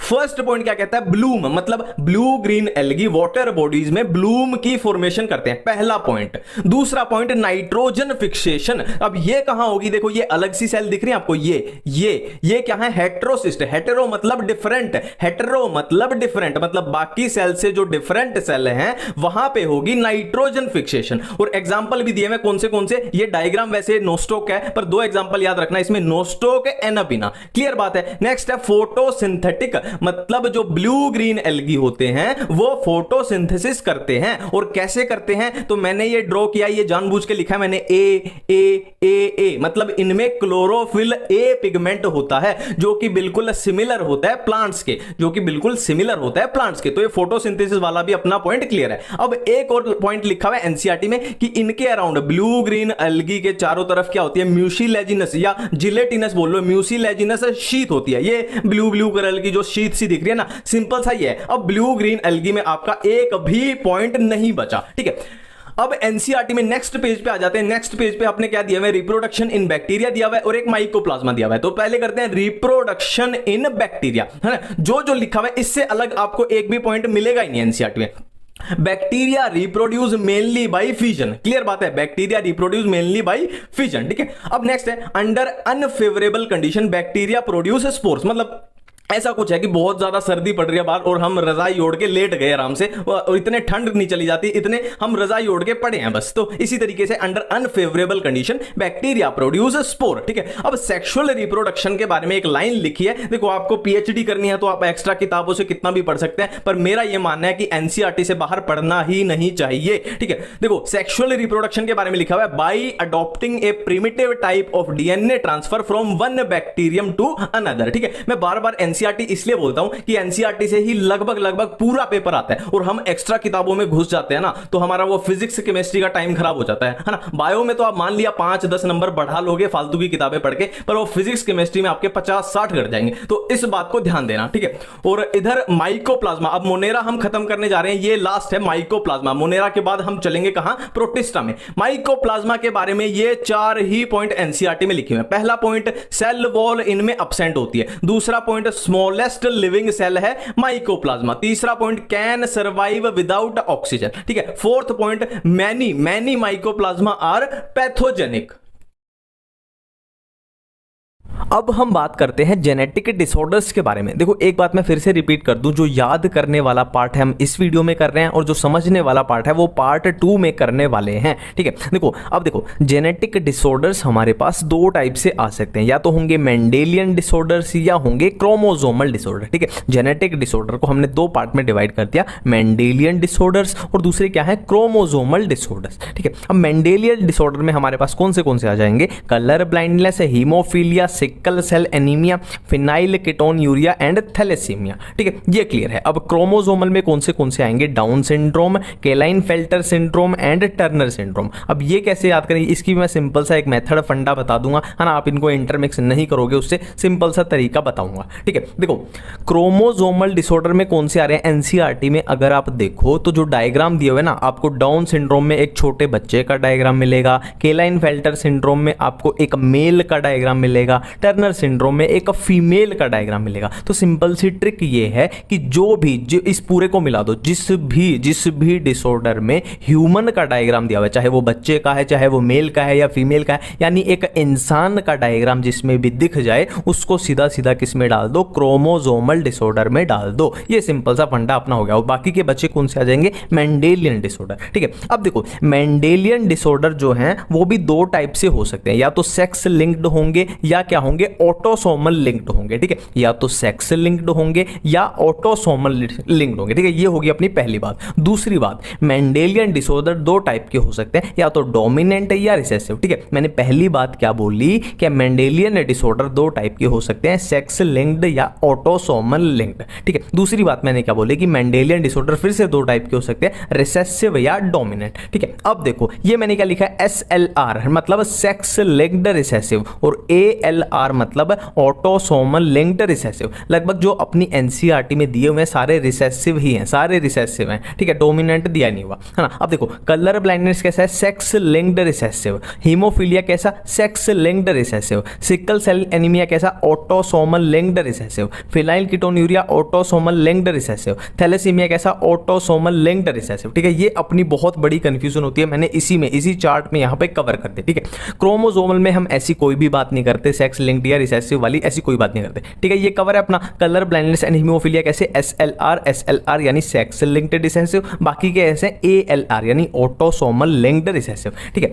अब हम क्या है इन पे बारी बारी से बात करने वाले हैं। कलर ब्लाइंडनेस में क्या होगा, हीमोफीलिया में क्या होगा, इसमें क्या होगा, इसमें क्या होगा, इसमें क्या होगा, ठीक है। मैं फिर से याद करा दूं कि हम जो लर्न करने वाला, याद करने वाला पोर्शन है इस वीडियो में करेंगे, जो भी समझने वाला पोर्शन है इनके बारे में वो नेक्स्ट वीडियो में करेंगे, ठीक है। तो ये मत बोलना कि ये नहीं कराया, वो हम समझने वाला नेक्स्ट में करेंगे। सबसे पहले पहले क्या कलर ब्लाइंडनेस है, तो ये बात तो हम ऑलरेडी कर चुके हैं कि कलर ब्लाइंडनेस कैसी है, सेक्स लिंक्ड रिसेसिव डिसऑर्डर है, ठीक है। अब कलर ब्लाइंडनेस में क्या होता है, कंफ्यूजन होती है, दो कलर को डिफरेंशिएट करने में कंफ्यूजन हो जाती है। कौन से colour, red and green colour, ठीक है, रेड एंड ग्रीन कलर। अब देखो कलर को हम हिंदी में क्या बोलते हैं, कलर को हम हिंदी में बोलते हैं रंग, कलर को हम हिंदी में बोलते हैं रंग। देखो रंग है ना, ऐसे याद कर लेना, रंग, आर फॉर रंग में आ रहे हैं ना, दोनों आ रहे हैं, आर भी आ रहा है, जी भी आ रहा है, रंग, ठीक है। रेड और ग्रीन कलर में क्या होती है, कंफ्यूजन होती है, ठीक है। अब ये होता क्यों है, कलर ब्लाइंडनेस होता क्यों है, तो देखो यहां से ही याद कर लेना इसको, सेक्स लिंक्ड है, मतलब सेक्स लिंक्ड मतलब एक्स क्रोमोसोम का लेना देना है, due to mutation in gene of X chromosome, X chromosome के जीन में म्यूटेशन की वजह से ये होता है। अब एनसीईआरटी में ये लिखा हुआ है कि 8% मेल्स में ये पाया जाता है और 0.4% फीमेल्स में ये पाया जाता है, ठीक है। अब इससे रिलेटेड जो समझने की चीजें हम वो पार्ट 2 में करेंगे। नेक्स्ट अपनी कौन सा डिसऑर्डर है, हीमोफीलिया। हीमोफीलिया का हम ऑलरेडी कर चुके हैं कि सेक्स लिंक्ड रिसेसिव डिसऑर्डर है। अब देखो यहां पे देखो बिल्कुल भी कुछ भी याद नहीं करेंगे, बिल्कुल इसके नाम से समझेंगे। देखो हीमो मतलब ब्लड है ना, हीमो किसके लिए यूज होता है, ब्लड के लिए यूज होता है, और फीलिया मतलब लव है ना, आपने सुना होगा लायोफिलिक, लायोफोबिक, हाइड्रोफिलिक, हाइड्रोफोबिक, तो फिलिक मतलब लव और फोबिक मतलब डर, फियर, ठीक है। तो फीलिया मतलब लव, ठीक है, ब्लड के लिए लव, तो ब्लड के लिए लव किसको होगा, है ना, सिंपल सी बात है, पता ही लग गया आपने को कि यहाँ पे क्लोटिंग डिफेक्ट है ना, किसी को ब्लड से प्यार है मतलब उसका खून बहने से रुकेगा ही नहीं, है ना, उसकी क्लोटिंग में गड़बड़ी है, इससे आपको आइडिया लग गया। अब होता क्या है इसमें, एनसीईआरटी में साफ साफ लिखा हुआ है कि जो प्रोटीन ब्लड क्लोटिंग के अंदर इन्वॉल्व होते हैं, मैं फिर से रिपीट कर रहा हूं कि हीमोफीलिया के अंदर क्या होता है, जो प्रोटीन्स ब्लड क्लोटिंग के अंदर इन्वॉल्व होते हैं उन प्रोटीन के साथ क्या हो जाती है, थोड़ी गड़बड़ी हो जाती है। अब उन प्रोटीन के साथ गड़बड़ी हो गई तो ब्लड क्लोटिंग में क्या आ जाएगी, गड़बड़ी आ जाएगी। ब्लड क्लोटिंग में जब गड़बड़ी आएगी तो नॉन स्टॉप ब्लीडिंग होगी, मतलब एक बार खून बहने लग गया तो रुक ही नहीं पाएगा। क्यों, क्योंकि क्लोटिंग में गड़बड़ी आ गई, सिंपल सी बात है ना। तो खून बहने से रुक ही नहीं पा रहा तो सिंपल सी बात है उस बंदे को क्या होगा, ब्लड से प्यार होगा, ब्लड से प्यार होगा। ये अपना हीमोफीलिया है ना।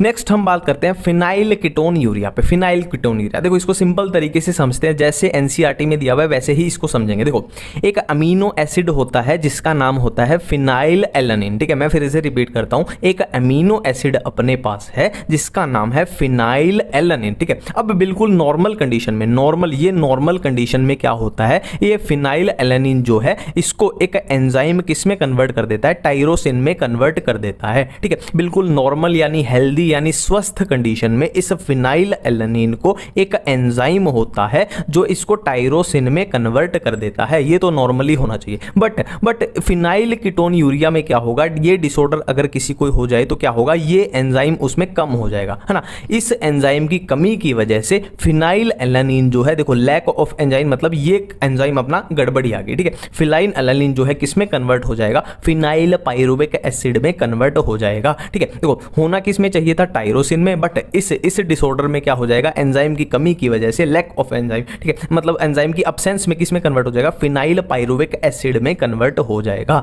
अब फिनाइल पाइरुविक एसिड जो होता है वो एक फिनाइल कीटो एसिड होता है, फिनाइल कीटो एसिड होता है, और इसी की वजह से इस डिसऑर्डर का नाम क्या पड़ गया, फिनाइल कीटोन यूरिया, है ना। Phenyl keto acid, phenylketonuria, ठीक है।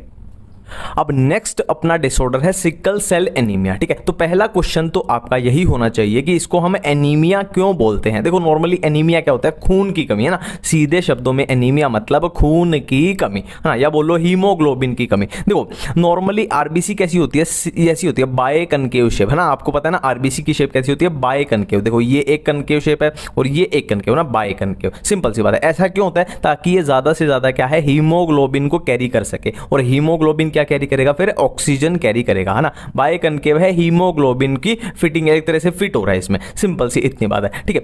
तो अगर ये आरबीसी सिकल शेप होता है ना, ये आरबीसी अगर सिकल शेप हो जाए, सिकल आपने देखा है, सिकल शेप मतलब जैसे वो जिससे गेहूं काटते हैं ना, आपने खेतों में देखा होगा किसान जिससे गेहूं काटते हैं उसको हम बोलते हैं सिकल शेप, ठीक है। तो ये अगर ऐसी हो जाए तो ये हीमोग्लोबिन को कैरी नहीं कर पाएगी, है ना। जितना हीमोग्लोबिन अभी कैरी कर रही थी उतना नहीं कर पाएगी, मतलब हीमोग्लोबिन की क्या हो जाएगी, बॉडी में कमी हो जाएगी, और इसीलिए हम इसको बोल रहे हैं क्या, एनीमिया। ठीक है, सिकल सेल एनीमिया मतलब आरबीसी जो है वो सिकल शेप हो चुकी है, तो मतलब हीमोग्लोबिन की कमी हो रही है, एक तरीके से खून की कमी हो रही है, या बोल लो नॉर्मल आरबीसी की कमी हो रही है, इसीलिए हमने इसको बोल दिया एनीमिया। ठीक है, अब इसका क्वेश्चन जो बनता है जहां पे कंफ्यूजन होती है वो ये है ना, इसकी मैं ट्रिक बताऊंगा, बहुत अच्छी ट्रिक बताऊंगा। देखो, substitution of glutamic acid by valine at 6th position of haemoglobin chain, मतलब क्या बोलना चाह रहा है कि ग्लूटामिक एसिड की सब्स्टिट्यूशन हो गई, किसने की, वेलाइन ने की, है ना, वेलाइन ने की, कहां पे की, 6th position of haemoglobin chain.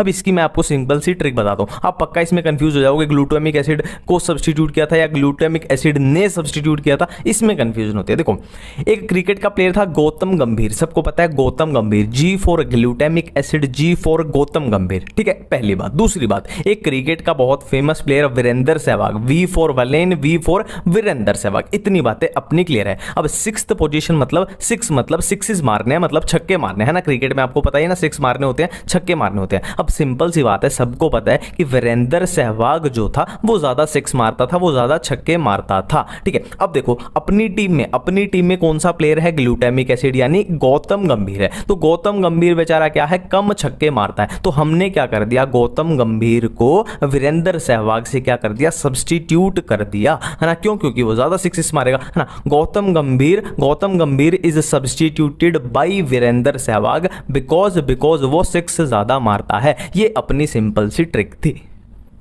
अब नेक्स्ट हम बात करते हैं किसके बारे में, थैलेसीमिया के बारे में। इसकी सिंपल सी ट्रिक है, हीमोग्लोबिन में चेन लेस था, ये लेस यानी कम था। ठीक है, हीमोग्लोबिन में चेन लेस था, लेस यानी कम था। अब यही इसकी ट्रिक बन जाएगी, हीमोग्लोबिन से हीमोग्लोबिन, चेन से चेन, लेस मतलब कम, था मतलब थैलेसीमिया, मतलब थैलेसीमिया के अंदर क्या होता है, हीमोग्लोबिन की चेन में क्या आ जाती है, कमी आ जाती है ना। अब अल्फा चेन में कमी आई तो क्या हो जाएगा, अल्फा थैलेसीमिया, बीटा चेन में कमी आई तो क्या हो जाएगा, बीटा थैलेसीमिया। ठीक है, तो यहां पे क्या है, अपने मेंडेलियन डिसऑर्डर जो है अपने खत्म हो चुके हैं। अब हम करने वाले हैं क्रोमोसोमल डिसऑर्डर, है ना। मैंने इसकी फंडा क्या बताया था कि एनसीईआरटी में जिस भी डायग्राम में इंसान आपको दिख जाए, डाउन सिंड्रोम में एक छोटे बच्चे का डायग्राम दिया हुआ है, केलाइन फिल्टर में एक मेल का डायग्राम दिया हुआ है, टर्नर में एक फीमेल का डायग्राम दिया हुआ है, वो अपने सारे क्या है, क्रोमोसोमल डिसऑर्डर है। ठीक है, सबसे पहले बात करते हैं हम डाउन सिंड्रोम पे।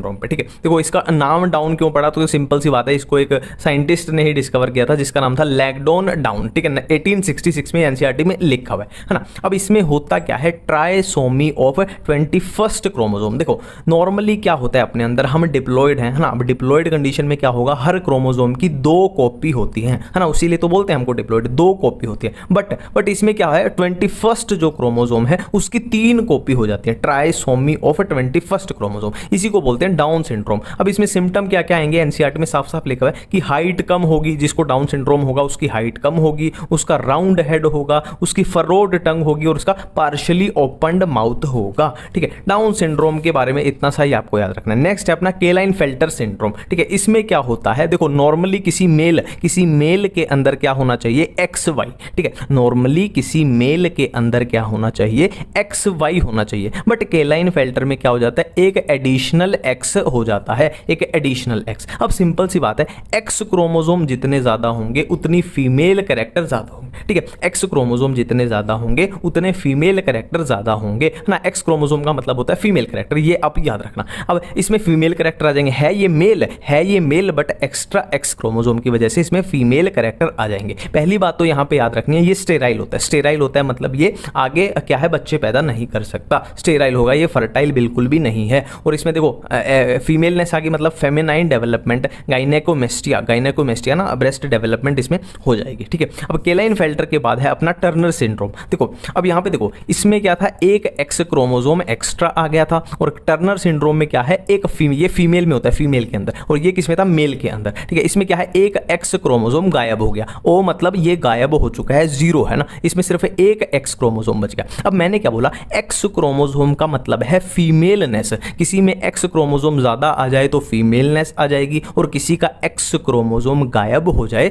मतलब उसकी फीमेलनेस कम हो जाएगी। तो किसी फीमेलनेस मतलब ये फीमेल के अंदर होता है, तो किसी फीमेल की अगर फीमेलनेस कम हो जाए मतलब वो मेल जैसे कैरेक्टर शो करेगी, है ना, मेल जैसे कैरेक्टर। इसको ऐसे याद रखने का मैं तरीका बता रहा हूं। ये भी स्टेराइल होगी, याद रखेंगे। केलाइन फेल्टर में जो मेल है वो स्टेराइल, और टर्नर सिंड्रोम में जो फीमेल है वो भी स्टेराइल, क्योंकि इसकी ओवरीज जो है वो पूरी डेवलप ही नहीं हो पाती, है ना, रूडिमेंट्री ओवरी। तो ओवरी ही डेवलप नहीं होंगी तो ओवम नहीं बनेगा, ओवम नहीं बनेगा मतलब ये स्टेराइल है, ठीक है। और इसमें सेकेंडरी सेक्सुअल कैरेक्टर भी अब्सेंट होते हैं, जैसे कि इसमें ब्रेस्ट डेवलपमेंट नहीं होगी। मैं बोल रहा हूं ना, बिल्कुल इसका उल्टा है। इसमें मेल के अंदर क्या है, ब्रेस्ट डेवलपमेंट हो जाती है, गाइनेकोमेस्टिया, और इसमें फीमेल के अंदर भी क्या है, ब्रेस्ट डेवलप नहीं होती। तो लगभग उल्टा है। अब नेक्स्ट हम करने वाले हैं क्या, रेस्पिरेटरी डिसऑर्डर्स। नेक्स्ट हम करने वाले हैं रेस्पिरेटरी डिसऑर्डर। जैसे मैं कराऊंगा वैसे ही वैसे करने हैं, पूरा एक एक लाइन एनसीईआरटी की कवर हो जाएगी। जैसे मैं कराऊंगा वैसे वैसे करेंगे, एनसीईआरटी का एक एक वर्ड याद हो जाएगा। तो सबसे पहले क्या है, अस्थमा। अस्थमा में 3 ही वर्ड याद रखने हैं अपने को, क्या, डिफिकल्टी इन ब्रीदिंग। देखो सिंपल सी बात है, रेस्पिरेशन का डिसऑर्डर है तो ब्रीदिंग यानी सांस लेने में दिक्कत होगी, इसमें कुछ याद नहीं किया। और क्या है, वीजिंग होगी, इसमें क्या होती है, वीजिंग होती है। और जो सबसे हिट पॉइंट, जो इसका सबसे मेन क्वेश्चन बनता है वो क्या है कि अस्थमा के अंदर ब्रोंकियाई एंड ब्रोंकियोल्स में क्या हो जाती है, इन्फ्लामेशन। मैं फिर से रिपीट कर रहा हूं, अस्थमा का क्वेश्चन जो बनेगा मोस्ट प्रोबेबली यहां से बनेगा कि अस्थमा में क्या होता है, इन्फ्लामेशन। इन्फ्लामेशन हो जाती है किसमें, ब्रोंकियाई और ब्रोंकियोल्स में। अस्थमा अपना क्लियर है, इससे ज्यादा एक भी वर्ड एनसीईआरटी में अपना है ही नहीं, ठीक है। नेक्स्ट है एम्फाइसीमा। एम्फाइसीमा की मैं पहले भी अपनी वीडियोस में बता चुका हूं, सिंपल सी ट्रिक है, एनसीईआरटी का एक एक वर्ड कवर हो जाएगा। देखो सिंपल से, देखो जो सीमा थी ना, सीमा एक लड़की का नाम है सीमा, एक लड़की का नाम है सीमा,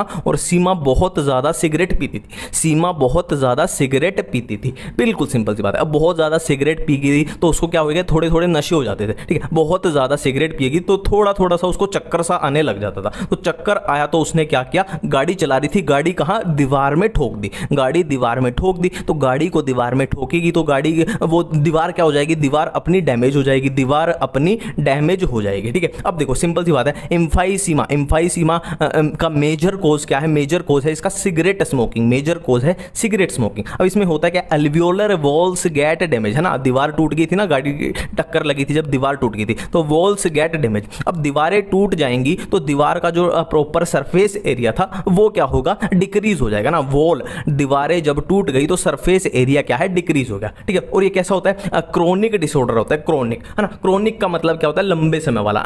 एक्यूट होता है कि इंस्टेंट, मान लो आपको आज ही बुखार हो गया, कल उतर गया, है ना। और क्रोनिक होता है लंबे समय वाली बीमारी, ठीक है।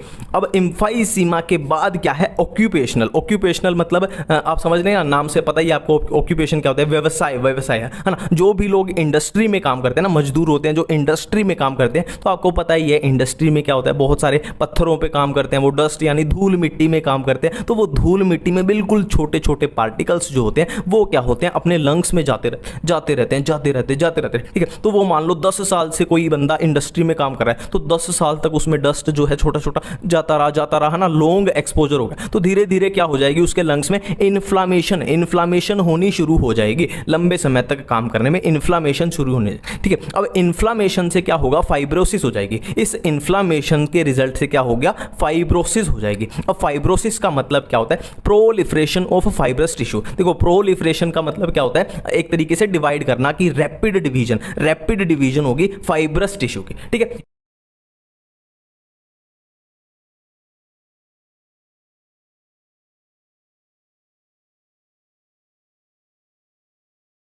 सबसे पहले करने वाले हैं हम आई, ठीक है। देखो आई की लेयर्स होती हैं कितनी, 3। आई की 3 लेयर्स होती हैं, एक आउटर, एक मिडल, एक इनर। आउटर लेयर को हम बोलते हैं स्क्लेरा, मिडल को बोलते हैं कोरोइड, इनर को बोलते हैं रेटिना, ठीक है। कुछ इस तरीके से होंगी एनसीईआरटी का डायग्राम में कि ऐसे आउटर होगी, फिर उसके अंदर मिडल, फिर सबसे अंदर होगी इनर लेयर, ठीक है। सबसे आउटर कौन सी, अपनी स्क्लेरा है, ठीक है। अब स्क्लेरा किसकी बनी होती है, डेंस कनेक्टिव टिश्यू की बनी होती है। और यहां पे एक बहुत इंपॉर्टेंट पॉइंट है कि स्क्लेरा का जो एंटीरियर पोर्शन, देखो ये एंटीरियर मतलब आगे वाली साइड जो पोर्शन है इसको हम बोलते हैं कॉर्निया, ठीक है। स्क्लेरा का एंटीरियर पोर्शन को हम क्या बोलते हैं, कॉर्निया बोलते हैं, ठीक है। फिर हम बात कर रहे हैं कोरोइड के बारे में। कोरोइड में क्या होती है, मैनी ब्लड वेसल्स होती है और ये ब्लूइश कलर की दिखती है, ठीक है। नेक्स्ट हम बात करते हैं रेटिना। तो रेटिना वो लेयर है जो विजन है ना हमारे देखने में काम आती है। कैसे काम आती है वो हम देखेंगे, ठीक है। और थोड़ी सी बातें हम यहाँ पे इसी डायग्राम के अंदर कर लेते हैं। देखो ये अपनी जो कोरोइड थी ना, मिडल लेयर कौन सी थी, कोरोइड थी। ये कोरोइड आगे आके मतलब ये टू थर्ड पोर्शन में, ये इसका 2/3 पोर्शन है, इसमें तो होती है पतली सी होती है, थिन होती है,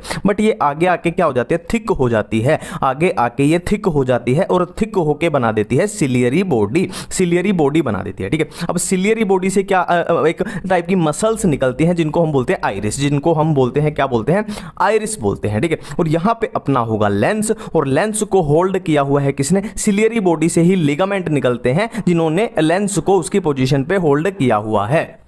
अब देखो ये अपनी नॉर्मल आई की स्ट्रक्चर है ना, ये हमने नॉर्मल देखी हुई है ना, ऐसे होगा। फिर ये अपना व्हाइट वाला पार्ट होगा जिसको हम बोलते हैं स्क्लेरा, है ना। स्क्लेरा क्या है, अपनी आउटर लेयर है, ठीक है। और बीच में ऐसा कुछ होता है, तो ये है जो ये आइरिस होता है। और इसको समझो बिल्कुल आइरिस के भी बिल्कुल सेंटर में है प्यूपिल है। प्यूपिल एक तरीके से बोल सकते हैं आइरिस की ओपनिंग है, आइरिस की ओपनिंग, ठीक है। और कितनी लाइट है बाहर, ज्यादा लाइट आ रही है, कम लाइट आ रही है, उसके हिसाब से प्यूपिल क्या है, छोटा बड़ा होता रहता है, ठीक है। ये नॉर्मल सी बातें हैं, ठीक है। यहां अपना लेंस हो गया। और ये अब देखो यहां पे दो चैंबर आएंगे, एक एक्वियस चैम्बर आएंगे, एक विट्रस चैम्बर आएगा, एक एक्वियस चैम्बर आएगा, एक विट्रस चैम्बर आएगा, है ना। अब इसकी लोकेशन समझो, एक्वियस चैम्बर कहां है, लगभग बोल सकते हैं कॉर्निया और लेंस के बीच में, ठीक है। और यहां पे ये है अपना विट्रस चैम्बर, ये है अपना विट्रस चैम्बर, ठीक है। अब देखते हैं कि विजन, मैकेनिज्म ऑफ विजन कैसे होता है। देखो मैकेनिज्म ऑफ विजन का मेन लेना देना होता है रेटिना के साथ। जो इनर लेयर होती है रेटिना, ये अपनी इनर लेयर है, ये अपनी क्या है, इनर लेयर है रेटिना। देखो यहां से यहां तक ये मैंने रेटिना ड्रॉ की है, ये रेटिना के अंदर का हिसाब किताब हम देख रहे हैं, ठीक है। तो रेटिना के अंदर 3 टाइप की सेल होती है, एक गैंग्लियोनिक सेल्स, एक बाइपोलर सेल्स, एक फोटो रिसेप्टर सेल, ठीक है। एक गैंग्लियोनिक सेल, एक बाइपोलर सेल, एक फोटो रिसेप्टर सेल। अब हमें यहां फोटो रिसेप्टर सेल के बारे में थोड़ा सा डिटेल में देखना पड़ेगा। देखो फोटो रिसेप्टर सेल्स में दो टाइप की चीजें प्रेजेंट आपको मिलेंगी, एक रोड्स, एक कोन्स, ठीक है। इसको ऐसे याद रखना, R for rods, R for रात, मतलब ये रात को देखने में काम आएंगे, मतलब डिम लाइट में स्कोटोपिक विजन, ठीक है। और कौन क्या है, दिन में देखने के काम आएंगे, डे लाइट में देखने के काम आएंगे, फोटोपिक विजन, ठीक है। और ये कौन में 3 टाइप के होते हैं, रेड कलर के लिए, ग्रीन कलर के लिए, ब्लू कलर के लिए, ठीक है। रेड कलर के लिए, ग्रीन कलर के लिए, ब्लू कलर के लिए। अब इनके अलावा जितने भी कलर हम देखते हैं दुनिया में वो इन्हीं का कॉम्बिनेशन है एक तरीके से, ठीक है। अब रोड्स के अंदर कौन सा पिगमेंट होता है, रोडोप्सिन, और कौन्स के अंदर आयोडोप्सिन, ठीक है। रोडोप्सिन किस कलर का होता है, पर्पल कलर का होता है, और आयोडोप्सिन वॉयलेट कलर का होता है, ठीक है। अब यहाँ पे बहुत इंपॉर्टेंट चीज आएगी, बहुत इंपॉर्टेंट। देखो जो ये रोडोप्सिन है, ये किससे मिलके बना है, ये ऑप्सिन और रेटिनल से मिलके बना है। देखो आर से रेटिनल और ऑप्सिन, ठीक है। आर से रेटिनल, ऑप्सिन, रोडोप्सिन जो है किससे मिलके बना है, ऑप्सिन प्लस रेटिनल से मिलके बना है। ऑप्सिन एक प्रोटीन है और रेटिनल मतलब ये एल्डिहाइड है किसका, विटामिन ए का, और ये आपस में ऐसे कनेक्टेड होते हैं, ठीक है। अब देखो मैकेनिज्म ऑफ विजन देखते हैं, मैकेनिज्म ऑफ विजन। देखो सिंपल सी बात है, यहां से लाइट आई, लाइट का गैंग्लियोनिक सेल पे कोई असर नहीं होगा, बायपोलर सेल पे भी लाइट का कोई असर नहीं होगा। फिर लाइट कहां स्ट्राइक करेगी, फोटो रिसेप्टर सेल पे। फोटो मतलब लाइट, रिसेप्टर मतलब रिसीव करने वाली, मतलब लाइट को रिसीव करने वाली सेल्स, है ना। इसमें क्या है, अपने पास रोड्स हैं, कोन्स हैं, ये सब है, ठीक है। अब देखो जब ये फोटो रिसेप्टर में सेल में क्या है, अपने पास रोड्स भी होंगे, तो जब ये लाइट जब रोड्स के ऊपर पड़ेगी तो क्या होगा, जो ये ऑप्सिन रेटिनल के साथ जुड़ा हुआ था ये टूट जाएगा ना, एक तरीके से डिसोशिएट हो जाएगा, है ना। ऑप्सिन रेटिनल से डिसोशिएट हो जाएगा, जिसकी वजह से ऑप्सिन की स्ट्रक्चर में चेंजेस आ जाएंगे। ऑप्सिन की स्ट्रक्चर में चेंजेस आने की वजह से यहां पे फोटो रिसेप्टर सेल्स में क्या होगा, एक्शन पोटेंशियल जनरेट होगा। अब ये एक्शन पोटेंशियल आगे जाएगा कहां पे, आगे कैरी होगा बायपोलर सेल में, फिर बायपोलर सेल से कहां आगे कैरी होगा, गैंग्लियोनिक सेल में, फिर गैंग्लियोनिक सेल, सारी गैंग्लियोनिक सेल मिलकर क्या बना देंगी, ये ऑप्टिक नर्व बना देंगी। अब ये ऑप्टिक नर्व अपनी कहां जाएगी, सिग्नल लेके कहां चली जाएगी, ब्रेन में चली जाएगी ना, विजुअल कॉर्टेक्स में। फिर वो इमेज का हिसाब ब्रेन से लग जाएगा, ये किस टाइप की इमेज है, मेमोरी के बेस पे, ठीक है। इतना अपने को क्लियर है, ठीक है। अब यहाँ दो बातें आपको पक्का कंफ्यूज करेंगी, इसलिए मैंने दोनों को मिला के लिख दिया है ना, ब्लाइंड स्पॉट एंड मैक्यूला लुटिया। देखो ब्लाइंड स्पॉट नाम से ही पता लग रहा है, ब्लाइंड मतलब अंधा, अंधा मतलब यहाँ पे फोटो रिसेप्टर सेल्स अब्सेंट होंगी पूरे तरीके से, मतलब यहाँ पे रोड्स भी अब्सेंट है, यहाँ पे कोन्स भी अब्सेंट है, ठीक है। और क्या बात याद रखना है, देखो चीजों के आने जाने की जगह ना, आई के बाहर चीजों की आने जाने की जगह वो है ब्लाइंड स्पॉट। ऑप्टिक नर्व जो आई से निकलेगी ब्रेन की तरफ, वो क्या है, ब्लाइंड स्पॉट के रास्ते से ही निकलेगी। और है ब्लड वेसल जो आई में एंट्री लेंगी, वो भी ब्लाइंड स्पॉट के रास्ते से ही एंट्री लेंगी, ठीक है। नेक्स्ट है macula lutea, macula lutea lateral to blind spot, इसकी लोकेशन क्या है, लेटरल टू ब्लाइंड स्पॉट। और क्या है मैक्यूला लुटिया के बारे में याद रखना है, क्या येलोविश पिगमेंट होता है, येलोविश पिगमेंट। देखो ल्यूटिया वर्ड जहां जाए, देखो आपने पढ़ा होगा कॉर्पस ल्यूटियम, वो भी येलो कलर का था, ल्यूटियम, ठीक है। तो ल्यूटिया वर्ड मतलब येलो कलर का। और मैक्यूला लुटिया में जो सेंट्रल पिट होता है उसको फोविया बोलते हैं, 5 स्टार लगा लो। फोविया, फोविया क्या होता है, इसमें कंफ्यूज हो जाओगे। फोविया क्या है, सेंट्रल पिट है किसके अंदर, मैक्यूला लुटिया के अंदर, ठीक है। और यहां बहुत इंपॉर्टेंट बात है कि फोविया के अंदर only cones are densely packed. अब याद करो ब्लाइंड स्पॉट में ना कोन्स थे ना रोड्स थे, और यहां पे only cones are densely packed, only cones, बहुत सारे कोन्स भरे हुए हैं, है ना। और बहुत सारे कोन्स के होने की वजह से यहां पे विजुअल एक्टिविटी रिजोल्यूशन ग्रेटेस्ट होता है ना, विजुअल एक्टिविटी यहां पे सबसे ग्रेटेस्ट होती है। ये अपनी आई कंप्लीट है। अब चलते हैं ईयर की तरफ। नेक्स्ट है ह्यूमन ईयर। देखो ह्यूमन ईयर 3 पार्ट में डिवाइडेड है, external ear, middle ear, inner ear. External ear में आ जाएगा ईयर पिन्ना, ऑडिटरी मिएटस और टिम्पैनम। और मिडल ईयर में आएंगे ईयर ऑसिकल्स, जो ईयर बोन्स होती है, मेलियस, इनकस, स्टेपिस, ठीक है। इनर ईयर में क्या आ जाएगा, लेबिरिंथ आ जाएंगे, बोनी लेबिरिंथ एंड मेम्ब्रेनस लेबिरिंथ। इसको डिटेल में हम देख लेंगे। देखो सिंपल सी बात है, यहां तक जो ईयर का काम है वो है आवाज को यहां तक पहुंचाना। और ईयर मेन हियरिंग होगी, जो मेन ईयर का फंक्शन है वो कौन परफॉर्म करता है, इनर ईयर परफॉर्म करता है। ये तो बस आवाज को यहां तक खींच के ला रहे हैं और उसकी मतलब उसकी एम्पलीफिकेशन कर रहे हैं। देखो कुछ इस तरीके से अगर रफ डायग्राम देखो तो ये अपना एक्सटर्नल ईयर, ये अपना कान ऐसे होता है, यहां से आवाज एक तरीके से रिसीव हुई, फिर ये ऑडिटरी मिएटस आ जाएगा, यहां से गई, और ये अपना कान का पर्दा यानी टिम्पैनम, फिर ये अपना मिडल ईयर आ जाएगा, फिर आवाज गई मिडल ईयर में। मिडल ईयर में अपने को मिलेंगी ear ossicles, malleus, incus, stapes. इनका काम क्या होता है, इनका काम होता है एक तरीके से आवाज को एम्पलीफाई करना, एम्पलीफाई करके फिर आवाज कहां जाएगी, इनर ईयर में। इनर ईयर का मेन फंक्शन क्या है, अपना हियरिंग और अपना बैलेंसिंग, ठीक है। अब एक बात यहां पे याद रखेंगे कि यूस्टेकियन ट्यूब होती है, यूस्टेकियन ट्यूब जो मिडल ईयर से कनेक्टेड होती है फेरिंग्स की तरफ, है ना। मिडल ईयर और फेरिंग्स को जोड़ती है, यहां से निकलेगी और फेरिंग्स को जोड़ेगी, ये बात यहां पे याद रखनी है, ठीक है। अब यहां पे इनके बारे में तो इतना कुछ नहीं है, बस इनका फंक्शन इतना ही है कि ये एम्पलीफाई करती है ना, थोड़ी एफिशिएंसी बढ़ाती है मिडल ईयर की जो बोन्स है, और ये आवाज को खींच के लाती है। इतना ही काम है। मेन काम जो होता है वो इनर ईयर का होता है। देखो इनर ईयर को थोड़ा सा ऐसे समझो, थोड़ा सा ऐसे। इनर ईयर में क्या होता है, लेबिरिंथ होते हैं, लेबिरिंथ कौन से, एक मेम्ब्रेनस लेबिरिंथ, एमएल मतलब मेम्ब्रेनस लेबिरिंथ, और एक बीएल मतलब बोनी लेबिरिंथ। कुछ इस तरीके से इनको याद रखना। देखो ये ब्लैक कलर का सर्कल है अपना मेम्ब्रेनस लेबिरिंथ, और रेड कलर का सर्कल है बोनी लेबिरिंथ। तो मेम्ब्रेनस लेबिरिंथ के अंदर जो फ्लूइड प्रेजेंट होगा वो होगा एंडोलिम्फ, है ना। और मेम्ब्रेनस लेबिरिंथ और बोनी लेबिरिंथ के बीच में जो फ्लूइड है, मतलब मेम्ब्रेनस लेबिरिंथ के बाहर जो फ्लूइड है वो है पेरिलिम्फ, वो है पेरिलिम्फ, ठीक है। देखो अब हम बात कर रहे हैं इनर ईयर के, है ना। इनर ईयर के बारे में ही पढ़ने वाले हैं क्योंकि मेन फंडा इसका ही है। तो इनर ईयर के 2 फंक्शन होते हैं, एक बैलेंसिंग, एक हियरिंग। इनर ईयर के 2 फंक्शन होते हैं, एक बैलेंसिंग, एक हियरिंग। तो बैलेंसिंग कौन करता है, वेस्टिबुलर अपरेटस, और हियरिंग में कौन काम आता है, कोक्लिया काम आता है। हियरिंग में कौन काम आता है, कोक्लिया काम आता है। हाँ, तो वेस्टिबुलर अपरेटस पहले देख रहे थे। एनसीईआरटी की इस चार्ट से आपकी एनसीईआरटी की सारी कंफ्यूजन दूर हो जाएंगे। देखो वेस्टिबुलर अपरेटस क्या काम करेगा, हम देख चुके हैं क्या काम करेगा, बैलेंसिंग का काम करेगा। अब बैलेंसिंग भी 2 टाइप की है, डायनामिक बैलेंस मतलब चलते फिरते हुए बैलेंस, और एक स्टैटिक बैलेंस मतलब बिल्कुल रेस्ट कंडीशन में बैलेंस। अब डायनामिक बैलेंस कौन परफॉर्म करेगा, 3 सेमी सर्कुलर कैनाल्स, और स्टैटिक बैलेंस कौन परफॉर्म करेगा, ओटोलिथ ऑर्गन, ठीक है।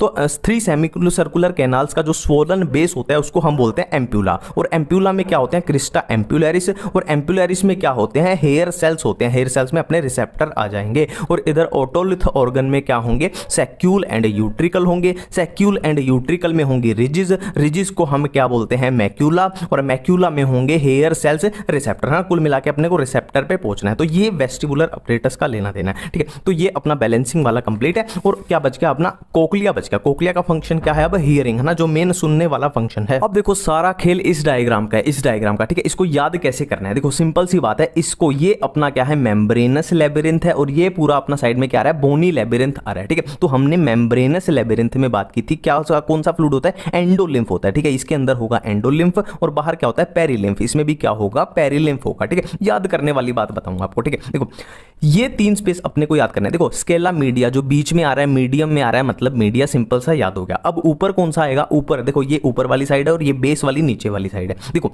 वी फॉर विक्ट्री, विक्ट्री मतलब जो जीत गया, तो जीत गया तो उसको ऊपर रख दो, मतलब वेस्टिबुलाई आएगा ऊपर और टिम्पैनी आ जाएगा नीचे। ठीक है, बिल्कुल सिंपल सी बात है। अब 2 मेम्ब्रेन अपने को याद करनी है, 2 मेम्ब्रेन। ठीक है, एक रेजनर मेम्ब्रेन, एक बेसाइलर मेम्ब्रेन, रेजनर मेम्ब्रेन, एक बेसाइलर मेम्ब्रेन। अब नाम से ही पता लग रहा है बेस, बेस मतलब बेसाइलर, बेस मतलब बेसाइलर, मतलब जो नीचे वाली साइड होगी वो होगी बेसाइलर मेम्ब्रेन और ऊपर वाली साइड होगी कौन सी, रेजनर मेम्ब्रेन। ठीक है, बिल्कुल इतनी बातें याद हैं। ठीक है, अब एक मेम्ब्रेन यहां बेसाइलर मेम्ब्रेन के ऊपर होती है कौन सी, टेक्टोरियल मेम्ब्रेन। बेसाइलर मेम्ब्रेन देखो ये बेसाइलर है और इसके ऊपर कौन सी होगी, टेक्टोरियल मेम्ब्रेन होगी।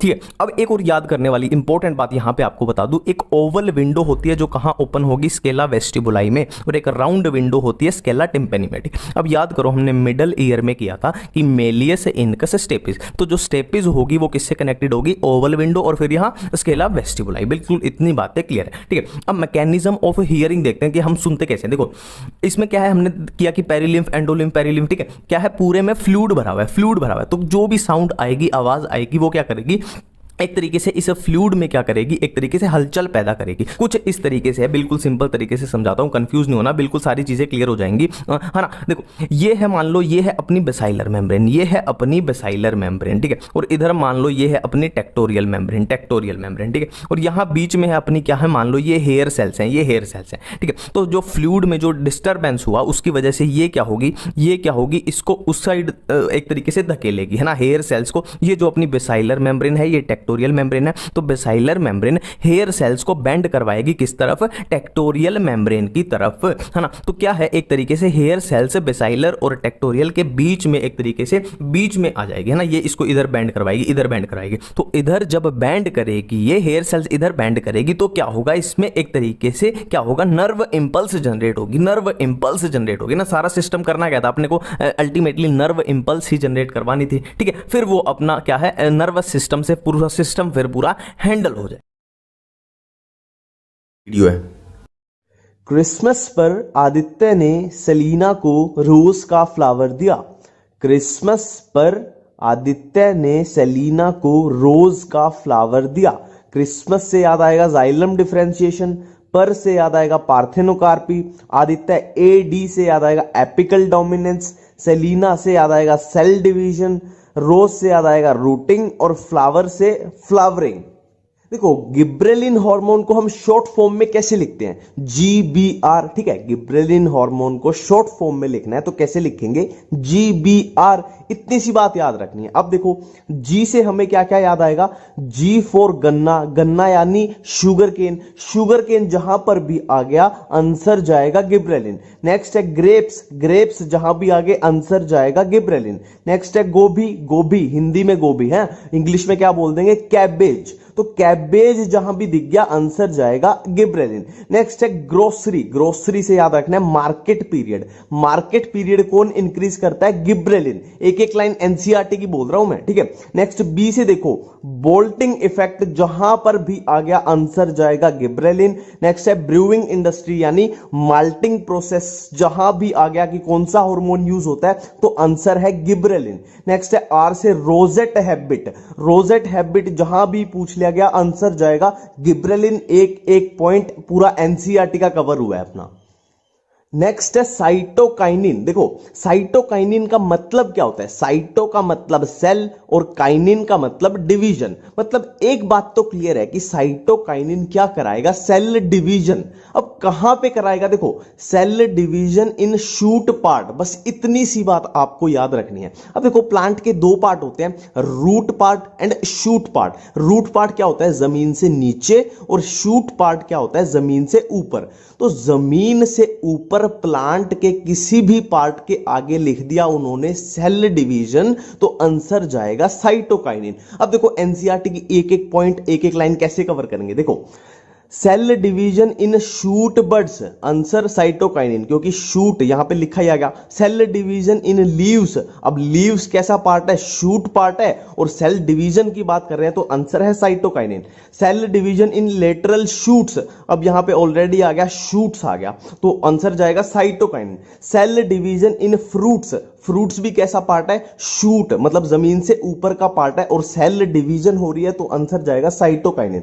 Cell division in chloroplast, chloroplast भी शूट, जमीन से ऊपर का पार्ट है, और क्या हो रही है, सेल डिवीजन हो रही है, तो आंसर जाएगा cytokinin. Cell division in adventitious shoot, फिर से शूट आ गया और सेल डिवीजन हो रही है तो आंसर जाएगा साइटोकाइनिन। अब ये एक इंपॉर्टेंट लास्ट याद रख लेना, लीफ सेनेसेंस, लीफ की सेनेसेंस, स्पेशली सेनेसेंस में स्पेशली लीफ की पूछ ली जाए तो लीफ कैसा पार्ट है, शूट का पार्ट है, तो आंसर जाएगा साइटोकाइनिन। लीफ सेनेसेंस पे स्टार लगा लेना, इसको अलग से याद रख लेना। नेक्स्ट देखो, अब्सिसिक एसिड यानी ABA, इसके फंक्शन को कैसे याद रखें। देखो, जब भी घर के बाहर लड़ाई होती है या घर के बाहर बोलो दंगे चल रहे हैं, तो घर के दरवाजे कौन बंद करता है, घर के दरवाजे बंद करता है अब्बा, है ना, सेफ्टी के लिए, बच्चों की सेफ्टी के लिए अब्बा, अब्बा यानी फादर, जो अब्बा होते हैं वो घर के दरवाजे बंद कर लेते हैं। ABA closes doors in stress, stress यानी घर के बाहर तनाव का माहौल चल रहा है, तो अब्बा ने क्या किया, दरवाजे बंद कर लिए। तो सेम देखो, सेम इसी लाइन को चिपका देना है। डोर्स, डोर्स कैसे दिखते हैं, स्टोमेटा जैसे, जो स्टोमेटा होता है वो आपने देखा होगा डायग्राम में, वो दरवाजे जैसे ही तो होते हैं। तो ABA से हमें याद आएगा abscisic acid closes stomata in stress. Abscisic acid क्या करता है, स्टोमेटा को क्लोज करता है स्ट्रेस के माहौल में। और एक इसमें आगे ये भी याद रख लेना कि ABA is equal to AGA, ABA यानी अब्सिसिक एसिड और AGA यानी एंटी गिबरेलिक एसिड। जो ABA होता है वो एंटी गिबरेलिक एसिड होता है।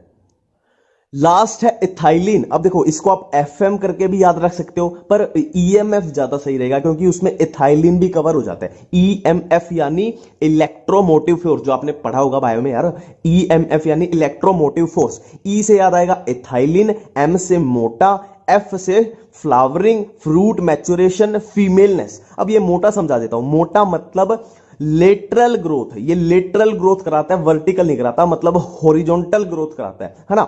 Horizontal growth, swelling of axis, एक जैसे लग रहे हैं ना, मोटा होना, हॉरिजॉन्टल ग्रोथ, स्वेलिंग मतलब मोटा होना, मतलब ऊपर को ग्रोथ नहीं हो रही प्लांट की, ये साइड वाइज ग्रोथ करा रहा है। और F से हमें याद आ जाएगा flowering, fruit maturation and femaleness. Femaleness इसमें ककंबर में याद रख लेना, NCERT में लिखा हुआ है।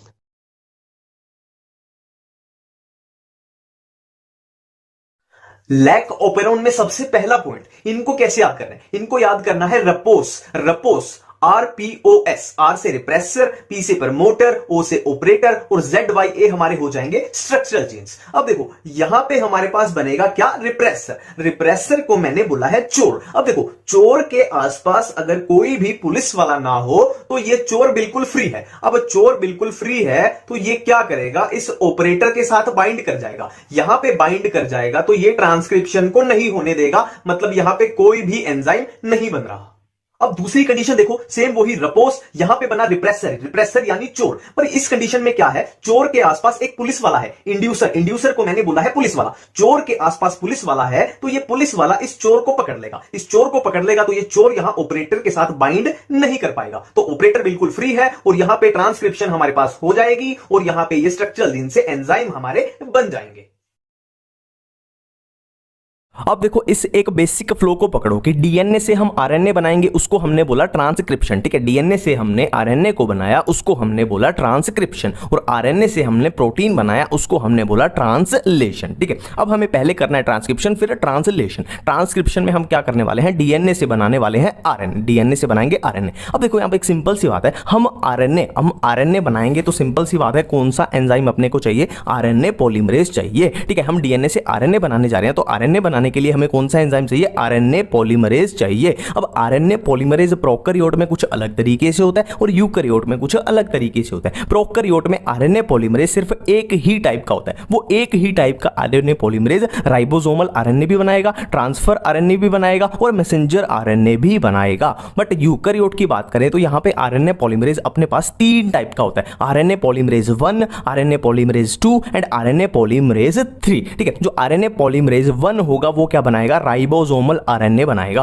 और आरएनए पॉलीमरेज 2 क्या बनाएगा, मैसेंजर आरएनए एंड हेटेरोन्यूक्लियर आरएनए बनाएगा, और 3 क्या बनाएगा, ट्रांसफर आरएनए बनाएगा। ठीक है, बिल्कुल इतनी बातें क्लियर है। हमें ट्रांसक्रिप्शन में क्या बनानी है, आरएनए बनानी है, आरएनए बनानी है। ठीक है, और कैसे बनानी है, आरएनए पॉलीमरेज का यूज करके, प्रोकैरियोट में ऐसे, यूकैरियोट में ऐसे। ठीक है, अब देखो यहां पे बेसिक प्रोसेस समझो। ठीक है, अपने को डीएनए से बनाना है आरएनए, तो ये अपने पास डीएनए है, ये अपने पास डीएनए की डबल स्ट्रैंड है, ये 3' से 5', ये 5' है, ये 3', ये डीएनए की डबल स्ट्रैंड है, और सिंपल सी बात है ये स्ट्रैंड इसके कॉम्प्लीमेंट्री होगी, ये अंडरस्टूड है। ठीक है, अब हमें क्या बनाना है, आरएनए बनाना है, जिसको बोल रहे हैं हम ट्रांसक्रिप्शन। ठीक है, तो ये जो जो जो जो डीएनए की स्ट्रैंड 3' से 5' हो उसको हम बोल देंगे टेम्पलेट स्ट्रैंड, और जो 5' से 3' हो उसको बोल देंगे कोडिंग स्ट्रैंड। ठीक है, अब हमें एक सिंपल सी बात पता है कि नई स्ट्रैंड जब भी बनती है, नई स्ट्रैंड है ना, नई स्ट्रैंड जब भी बनेगी वो 5' से 3' बनेगी, है ना, खुद वो 5' से 3' बनेगी। तो सिंपल सी बात है, अगर नई स्ट्रैंड को 5' से 3' बनना है तो वो इसके साथ में बननी चाहिए। मतलब क्या होगा, जो ये आरएनए यहां पे हमें मैसेंजर आरएनए बनानी है, जो यहां पे मैसेंजर आरएनए बनेगी वो कैसे बनेगी, वो यहां बनेगी, वो यहां बनेगी इसके, है ना। देखो यहां पे होता है प्रमोटर रीजन, यहां पे टर्मिनेटर। प्रमोटर मतलब नाम से ही पता लग रहा है ये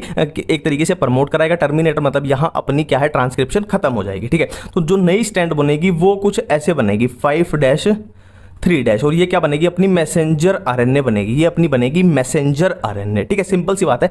इसके ऑपोजिट बनेगी ना, इसके कॉम्प्लीमेंट्री बनेगी, है ना, ये जो टेम्पलेट स्ट्रैंड है इसके कॉम्प्लीमेंट्री बनेगी, है ना, बिल्कुल 5' से 3', ये अपनी मैसेंजर आरएनए ऐसे बनेगी। ठीक है, तो पहले हम बात करते हैं किसकी, प्रोकैरियोट्स की बात करते हैं। पहले हम बात करते हैं प्रोकैरियोट्स की, उसमें कैसे होगा। देखो 3 स्टेप है यहाँ पे, क्या, इनिशिएशन, एलोंगेशन, टर्मिनेशन। नाम से ही सब कुछ क्लियर हो जाएगा। देखो प्रोकैरियोट्स में 2 फैक्टर होते हैं, एक होता है सिग्मा फैक्टर, एक रो फैक्टर, है ना। कुछ ऐसा याद रखो, sigma factor S for sigma, S for start, S for sigma, S for start. मतलब सिग्मा फैक्टर क्या है, यहां पे ट्रांसक्रिप्शन, जो अपनी ट्रांसक्रिप्शन है उसको स्टार्ट कराएगा, और रो फैक्टर क्या है, उसको खत्म कराएगा। ठीक है, S for sigma, S for start कराएगा, रो फैक्टर उसको खत्म कराएगा। बिल्कुल सिंपल सी बात है। ठीक है, अब क्या होगा, देखो इनिशिएशन में क्या होगा, आरएनए पॉलीमरेज के साथ सिग्मा फैक्टर लग जाएगा। आरएनए पॉलीमरेज हमने की थी, आप याद करो, आरएनए पॉलीमरेज हमने की थी, आरएनए पॉलीमरेज के साथ सिग्मा फैक्टर जब जुड़ेगा तो यहां से मैसेंजर आरएनए का बनना स्टार्ट होगा। ठीक है, बिल्कुल ठीक है ना, इनिशिएट होगा। फिर क्या होगा, इलोंगेशन। इलोंगेशन मतलब ये ऐसे, देखो यहां पे स्टार्ट हुआ, फिर ये इलोंगेट हुआ, फिर यहां पे टर्मिनेट हो गया। ठीक है, इलोंगेशन कब होगी, जब आरएनए पॉलीमरेज के साथ रो फैक्टर जुड़ जाएगा तो क्या है, ये ऐसे इलोंगेट करेगी, इलोंगेट करते करते मैसेंजर आरएनए बनेगी। ठीक है, और जब ये आरएनए पॉलीमरेज से रो फैक्टर जब हट जाएगा, टूट जाएगा, तो क्या है, टर्मिनेट हो जाएगी। ठीक है, इनिशिएशन में क्या हुआ, आरएनए पॉलीमरेज सिग्मा फैक्टर के साथ यहां पे बाइंड जब करेगा तो बाइंड करते क्या है, इनिशिएशन होगी, है ना, इसकी ट्रांसक्रिप्शन की, मैसेंजर आरएनए बनने का स्टार्ट होगा। और इलोंगेट कब होगा, जब ये सिग्मा फैक्टर हट के रो फैक्टर लग जाएगा तो ये इलोंगेट होगी, और ये रो फैक्टर जब हट जाएगा, टूट जाएगा, तो ये टर्मिनेट हो जाएगी। तो ये हमने बात की किसकी, हमने प्रोकैरियोट की बात की। बट यूकैरियोट में कुछ थोड़ा अलग सीन होता है, यूकैरियोट में थोड़ा अलग सीन होता है। देखो यहां तक तो बिल्कुल सेम था, हमने मैसेंजर आरएनए बना ली। ठीक है, यहां तक बिल्कुल सेम है, हमने मैसेंजर आरएनए बना ली। तो प्रोकैरियोट में तो सिंपल सी मैसेंजर आरएनए बनती है, बट यूकैरियोट में जो मैसेंजर आरएनए बनी ये थोड़ी कुछ अलग तरीके की होती है। मतलब इसमें इंट्रोन होते हैं, एक्सोन होते हैं, इंट्रोन होते हैं, एक्सोन होते हैं ना, इसलिए हेटेरोन्यूक्लियर बोल रहे हैं इसको। हेटेरो मतलब अलग अलग चीजें हैं इसमें। ठीक है, अब हमें क्या करना है, हमें बिल्कुल सिंपलेस्ट फॉर्म में चाहिए। ठीक है, देखो इंट्रोन, नाम से ही पता लग रहा है इंट्रो, ये वर्ड कहां से आया, इंटरप्ट से आया। इंटरप्ट, है ना, इंटरप्ट करना मतलब गड़बड़ी करना, इंटरप्ट करना। तो इंट्रोन है वो इंटरप्शन है, इंट्रोन है वो इंटरप्शन है। हमें क्या करना है, इस इंटरप्शन को दूर भगाना है। मतलब एक्सोन जो है सिर्फ वो अपने काम की चीज है, हमें एक्सोन चाहिए, हमें इंटरप्शन को हटाना है। तो इस इंटरप्शन को हटाने को ही हम क्या बोलते हैं, स्प्लाइसिंग बोलते हैं, इसी को हम बोलते हैं स्प्लाइसिंग। तो ये स्प्लाइसिंग होकर अपने पास ये तैयार है। अब हम इसका क्या करेंगे, कैपिंग एंड टेलिंग। देखो कैप मतलब सिर पे, अब सिर कौन सा होता है, देखो 5' एंड एक तरीके से सिर है तो 5' एंड पे होगी कैपिंग, और टेल 3' एंड एक तरीके से एंड है ना, टेल है, उस पे होगी टेलिंग। कैपिंग किससे होगी, मिथाइल गुआनिन ट्राइफॉस्फेट। ठीक है, मिथाइल गुआनिन ट्राइफॉस्फेट। और टेलिंग किससे होगी, एडाइनाइलाइट रेसिडुअस। रेजिडुएस, ठीक है, एडिनाइलेट रेजिडुएस, ठीक है। तो ये अपनी देखो यहाँ पे स्प्लाइसिंग हुई है ना, मतलब हमारे पास एक्सोन एक्सोन जुड़ गए और इन एक्सोन एक्सोन पे भी कैपिंग और टेलिंग हो जाएंगी। तो ये अपनी यूकैरियोट में ये अपनी मैसेंजर आरएनए बन के तैयार है। अब हम देख लेते हैं मेंस्ट्रुएशन साइकिल में क्या होता है। देखो लगभग हम मेंस्ट्रुएशन साइकिल समझ चुके हैं ना, कोई दिक्कत नहीं है इसमें, हम ऑलरेडी समझ चुके हैं, ठीक है। अपने उस चार्ट से जो हमने ये किया था ना, जो हमने ये किया था, इसी से अपने को समझ आ जाएगा। देखो जो ये ग्रैनुलोसा सेल इसके अराउंड बन रही थी हाँ, इसके अराउंड भी ग्रैनुलोसा सेल थीका सेल्स बन रही थी। तो ये सेल्स क्या करती हैं, ग्रैनुलोसा सेल थीका सेल ये क्या करते हैं, हार्मोन रिलीज करती हैं। कौन से hormone, estrogen hormone, progesterone hormone, ये वाले हार्मोन रिलीज करती हैं। कैसे करती हैं, क्योंकि क्या होता है देखो ये ग्रैनुलोसा सेल्स हैं, ये थीका सेल्स हैं, इनके ऊपर कौन एक्ट करता है, इनके ऊपर एलएच हार्मोन, एफएसएच हार्मोन इनके ऊपर एक्ट करेंगे और वो क्या रिलीज करवाएंगे, एस्ट्रोजन प्रोजेस्टेरोन वो रिलीज करवाएंगे। तो इसी का खेल है। देखो बात साधारण सी है, भावनाओं को समझना, जो सामने लिखा हुआ है सिर्फ उसको देखो। देखो यहाँ पे अपना फॉलिकुलर फेस मतलब जहां पे क्या है, अपने फॉलिकल जो है मैच्योर हो रहे हैं ना, primary follicle, secondary follicle, tertiary follicle, Graafian follicle, follicles अपने मैच्योर हो रहे हैं, वो हो गया अपना फॉलिकुलर फेस, या इसको बोल रहे हैं प्रोलिफरेटिव फेस, मतलब एंडोमेट्रियम जो है वो प्रोलिफरेशन की तरफ जा रही है ना। ऐसा क्यों बोला, देखो सिंपल सी बात है, जब ये फॉलिकल अपने मैच्योर होंगे, इनके बाहर कौन सी सेल बन रही है, ग्रैनुलोसा सेल्स बन रही है, थीका सेल्स बन रही है, तो उन सेल्स के ऊपर कौन एक्ट करेगा, एफएसएच एंड एलएच हार्मोन उनके ऊपर एक्ट करेंगे और उनसे क्या रिलीज करवाएंगे, एस्ट्रोजन एंड प्रोजेस्टेरोन रिलीज करवाएंगे, है ना। तो जैसे जैसे फॉलिकल मैच्योर हो रहा है, एफएसएच और एलएच बढ़ते जा रहे हैं, अब ये बढ़ेंगे तो ये इनके ऊपर एक्ट करेंगे, तो यहाँ पे एस्ट्रोजन प्रोजेस्टेरोन बढ़ते जा रहे हैं, ठीक है। तो 14th डे पे क्या आएगा, एलएच मैक्सिमम पीक पे चला जाएगा ना, एलएच सर्ज हो जाएगी यहाँ पे, एलएच सर्ज, तो ये मैक्सिमम पीक पे जाएगा। तो ये देखो एस्ट्रोजन भी यहाँ पे पीक पे चला गया, एस्ट्रोजन भी यहाँ पे एक तरीके से बहुत ज्यादा बढ़ गया, ठीक है।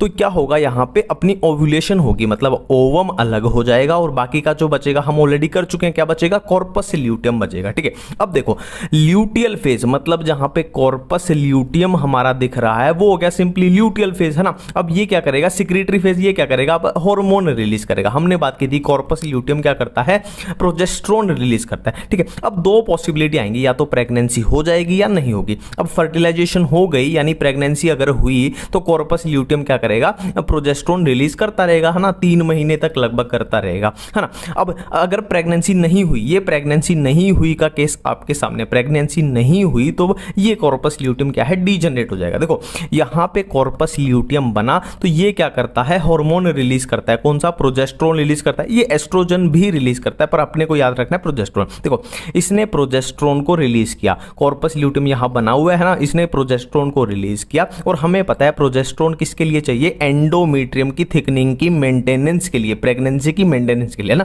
देखो ये एंडोमेट्रियम की थिकनिंग यहां मेंटेन हो रही है, किसकी वजह से, प्रोजेस्टेरोन की वजह से। अब कॉर्पस ल्यूटियम डीजनरेट यहां पे हो जाएगा, मतलब प्रोजेस्टेरोन भी अपना डाउन आ गया, बिलो आ गया, है ना। अब प्रोजेस्टेरोन कम हो जाएगा तो एंडोमेट्रियम की थिकनिंग जो है मेंटेन नहीं हो पाएगी और इसकी ब्रेकडाउन हो जाएगी। देखो यहां से अब ये यहां से स्टार्ट होगी, ब्रेकडाउन हो जाएगी, ब्रेकडाउन होगी तो जो भी वो है अब ब्लीडिंग होगी और जो भी मेंस्ट्रुएशन साइकिल आपको पता ही है, फिर बाकी क्या होगा, है ना, 3 से 5 दिन तक वो मेंस्ट्रुएशन फेल आ जाएगा जिसमें ब्लीडिंग होती है, ठीक है। ये सिंपल सा था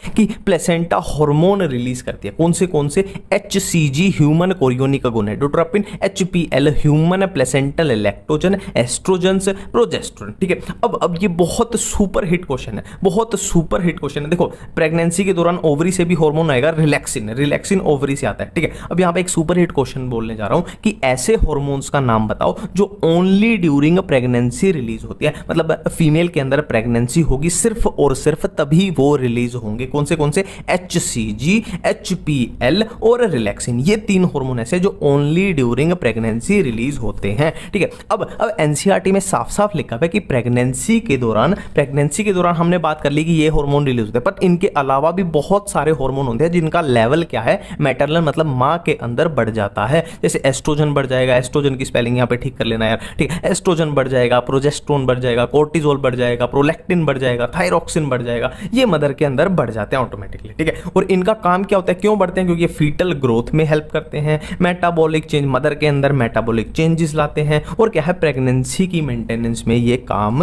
आते हैं, ठीक है। अब देखो अपना एम्ब्रियो अब बन गया था, एम्ब्रियो अपना मदर के कहाँ पे, यूट्रस में भी कहाँ पे, एंडोमेट्रियम पे चिपका हुआ था। अब जो एम्ब्रियो था उससे आगे क्या बनेगा, उससे एक्टोडर्म बनेगी, उससे एंडोडर्म बनेगी, उससे मीजोडर्म बनेगी, और यही तीनों मिलके क्या है, आगे जाके अपने जो भी बच्चा पैदा होगा उसमें टिश्यू है, ऑर्गन है, सारे यही तीनों ही इन्हीं तीनों से बनते हैं ना।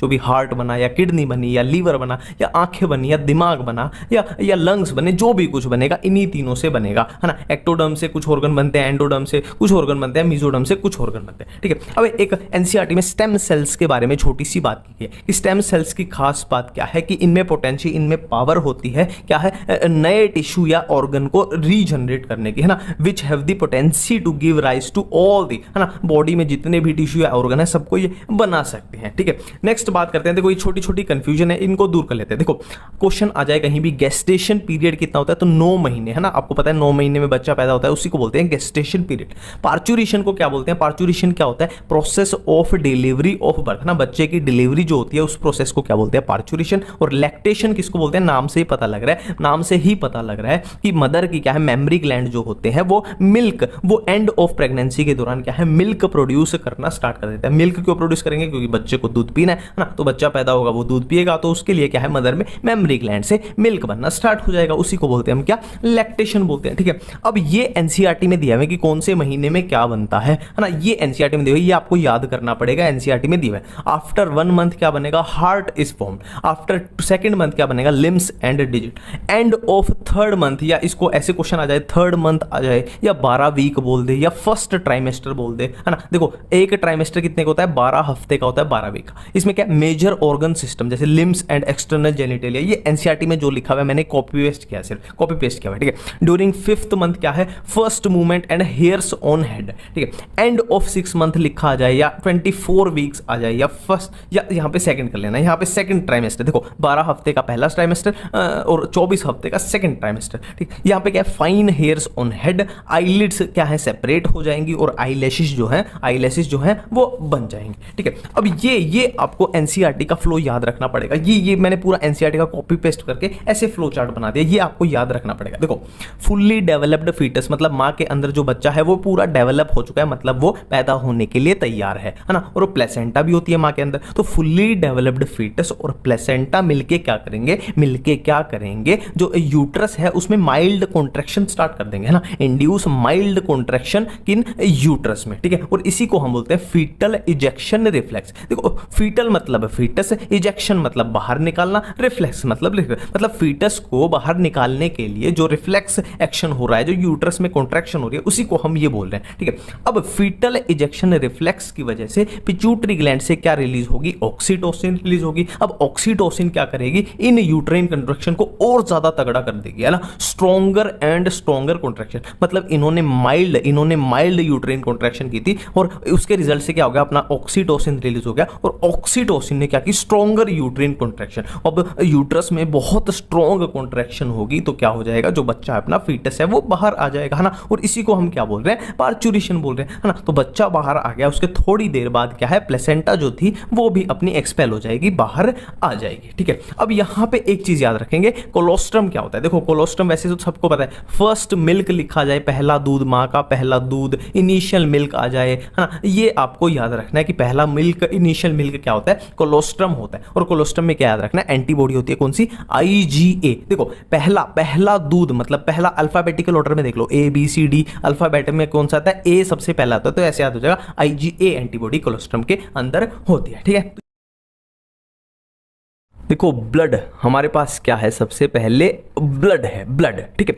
अब ब्लड में क्या होता है, एक होता है क्या, लिक्विड पार्ट, ब्लड में है एक लिक्विड पार्ट, और एक होता है ब्लड में सॉलिड पार्ट, एक ब्लड में सॉलिड पार्ट, ठीक है। अब जो ब्लड का लिक्विड पार्ट है उसको हम क्या बोल देते हैं, उसको हम बोल देते हैं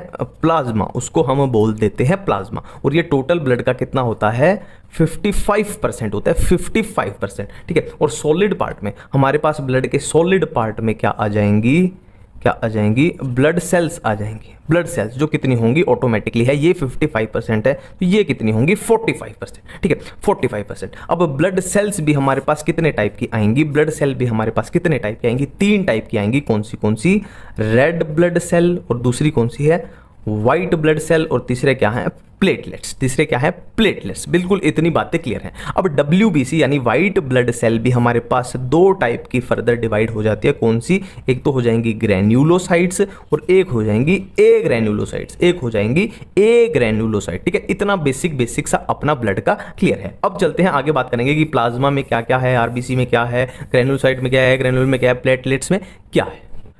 देखो अब हम बात करने जा रहे हैं प्लाज्मा के बारे में। अब हम बात करने जा रहे हैं किसके, प्लाज्मा के बारे में। और प्लाज्मा के बाद बात करेंगे हम अब ब्लड सेल्स के बारे में, ठीक है, ब्लड सेल्स के बारे में, ठीक है। अब देखो प्लाज्मा में पहले बात करते हैं कि होता क्या क्या है, प्लाज्मा में क्या क्या होता है। तो सबसे पहली चीज हमें क्या याद रखनी है, वाटर। NCERT में जो लिखा हुआ है वैसे वैसे बताऊंगा। और वाटर की परसेंटेज NCERT में देगी। टोटल प्लाज्मा में 92% क्या होता है, वाटर होता है, ठीक है। दूसरी चीज अपने को क्या याद रखनी है कि प्लाज्मा में क्या प्रेजेंट होते हैं, प्रोटीन्स प्रेजेंट होते हैं, प्रोटीन्स, ठीक है। और प्रोटीन्स की परसेंटेज NCERT में साफ साफ दी हुई है 6 to 8%, टोटल प्लाज्मा का 6 to 8%, ठीक है। और क्या प्रेजेंट होता है प्लाज्मा में, और प्रेजेंट होते हैं मिनरल्स, प्रेजेंट होते हैं, और प्रेजेंट होते हैं मिनरल्स। मिनरल्स वही अपने sodium, calcium, magnesium, bicarbonate, chloride, ion, ये सब, ठीक है। और क्या होते हैं, ग्लूकोज होते हैं, ठीक है, अमीनो एसिड्स होते हैं प्लाज्मा में, ये सब होते हैं। और जो अपने को सबसे इंपॉर्टेंट, बहुत इंपॉर्टेंट लगा लो इसको, कि प्लाज्मा में क्या होते हैं, क्लोटिंग फैक्टर।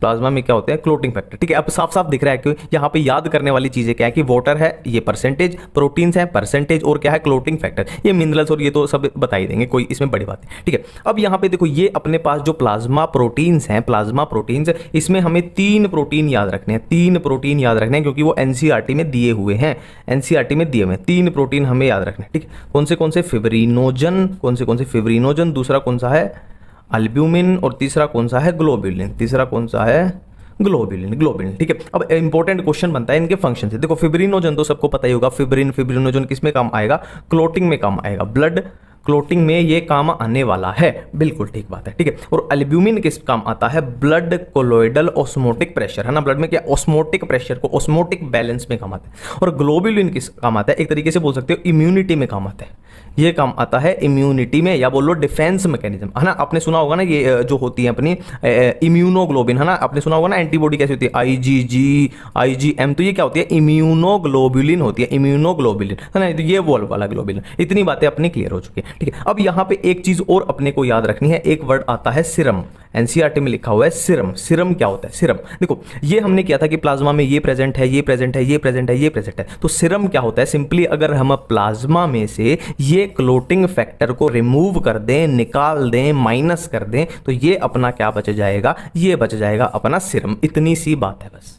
अब देखो अगर हम RBC की बात करें, RBC मतलब रेड ब्लड सेल, या इसका दूसरा नाम क्या होता है, एरिथ्रोसाइट, एरिथ्रोसाइट, ठीक है। तो RBC की जो शेप होती है, RBC की जो शेप होती है वो कैसी होती है, बायकनकेव होती है, बायकनकेव। सिंपल सी बात है, देखो कुछ ऐसे बनाओ, इसकी बायकनकेव, इसको बना देते हैं हम थोड़ा सा, ठीक है। ये बायकनकेव, देखो इधर ये कनकेव है, इधर ये कनकेव हो जाएगा, ठीक है। अब देखो इसकी बायकनकेव शेप क्यों होती है, देखो RBC को क्या करना है, सिंपली इसका फंक्शन क्या है, ज्यादा से ज्यादा ऑक्सीजन को कैरी करना है। RBC का फंक्शन क्या होता है, ज्यादा से ज्यादा ऑक्सीजन को कैरी करना, ठीक है। अब ये बायकनकेव इसकी शेप क्यों है, क्योंकि ये ज्यादा से ज्यादा क्या कैरी करना चाहती है, ऑक्सीजन को कैरी करना चाहती है, ठीक है। और यहाँ पे मान लो इसके एक पिगमेंट प्रेजेंट होते हैं जिसको हम बोलते हैं हीमोग्लोबिन। अब ऑक्सीजन क्या है, ऐसे हीमोग्लोबिन पे मान लो ऐसे अटैच है, हीमोग्लोबिन पे अटैच है, ठीक है। तो RBC अपनी शेप और अपना फंक्शन, हर वो फंक्शन इसका किससे रिलेटेड है, ऑक्सीजन के ट्रांसपोर्ट से, ठीक है। अब ये हमने कर लिया ना, हीमोग्लोबिन ऐसे प्रेजेंट है, मान लो ये रफ डायग्राम है, हम समझ रहे हैं कि RBC पे है हीमोग्लोबिन जो कि एक पिगमेंट है, कलरफुल पिगमेंट है, और कलर इसका कैसा है, हीमोग्लोबिन का रेड कलर का ये पिगमेंट है, ठीक है। और ये क्या कैरी करता है, ऑक्सीजन को कैरी करता है, ठीक है। अब देखो इसको क्या है, ऑक्सीजन कैरी करनी है, तो RBC की शेप भी वैसे होगी, और RBC के अंदर क्या है, न्यूक्लियस एब्सेंट है, न्यूक्लियस एब्सेंट है। क्यों, क्योंकि ये ज्यादा से ज्यादा जगह, खाली जगह किसके लिए बनाना चाहती है, ये हीमोग्लोबिन के लिए क्या बनाना चाहती है, ज्यादा से ज्यादा खाली जगह बनाना चाहती है, ठीक है। ये हम बातें याद रखेंगे, ये बातें हम याद रखेंगे, ठीक है। अब हीमोग्लोबिन की अगर अमाउंट की बात करें, इस हीमोग्लोबिन की अमाउंट अमाउंट की बात करें तो हेल्दी ह्यूमन में कितना हीमोग्लोबिन प्रेजेंट होता है, 12 से 16, 12 to 16 ग्राम्स, कितने पर 100 ml ऑफ ब्लड में, 100 ml ब्लड में 12 से 16 ग्राम कितना क्या प्रेजेंट होता है, हीमोग्लोबिन। हेल्दी ह्यूमन की हम बात कर रहे हैं, ठीक है। अब यहाँ पे कुछ चीजें एनसीईआरटी में दी हुई हैं जो हम याद रखेंगे कि 120 डेज क्या होती है, एक आरबीसी की जिंदगी होती है, एक आरबीसी का क्या होता है, लाइफ स्पैन होता है। ये एनसीईआरटी में लिखा हुआ है, हम ये क्लियरली याद रखेंगे, ठीक है। अब एक होता है बहुत सुपर हिट क्वेश्चन है कि ग्रेवयार्ड ऑफ आरबीसी किसको बोलते हैं। ग्रेवयार्ड ऑफ आरबीसी मतलब कब्रिस्तान जहां पे आरबीसी अपने डिस्ट्रॉय हो जाएंगी, तो इसका आंसर है स्प्लीन। स्प्लीन को हम ग्रेवयार्ड ऑफ आरबीसी बोलते हैं, ठीक है। इसको हम बहुत अच्छे तरीके से याद रखेंगे, ठीक है। अब देखो यहां पे मैंने बात की थी ना कि इसमें न्यूक्लियस जो एब्सेंट होता है, यहां हम किसकी बात कर रहे हैं, मैमल्स की बात कर रहे हैं ना, क्योंकि हम अपने बारे में पढ़ रहे हैं ह्यूमंस के बारे में, तो यहां हम मैमल्स की बात कर रहे हैं, ठीक है। इतनी बातें हम याद रखेंगे।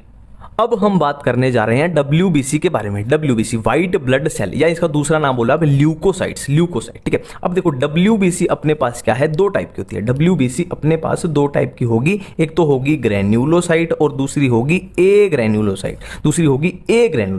अब ग्रेन्युलोसाइट अपने पास फर्दर कितने, तीन टाइप की होती है। ग्रेन्युलोसाइट अपने पास आएगी कितने टाइप की, तीन टाइप की। कौन सी, एक तो होगी न्यूट्रोफिल, एक कौन सी होगी एसिडोफिल या इओसिनोफिल,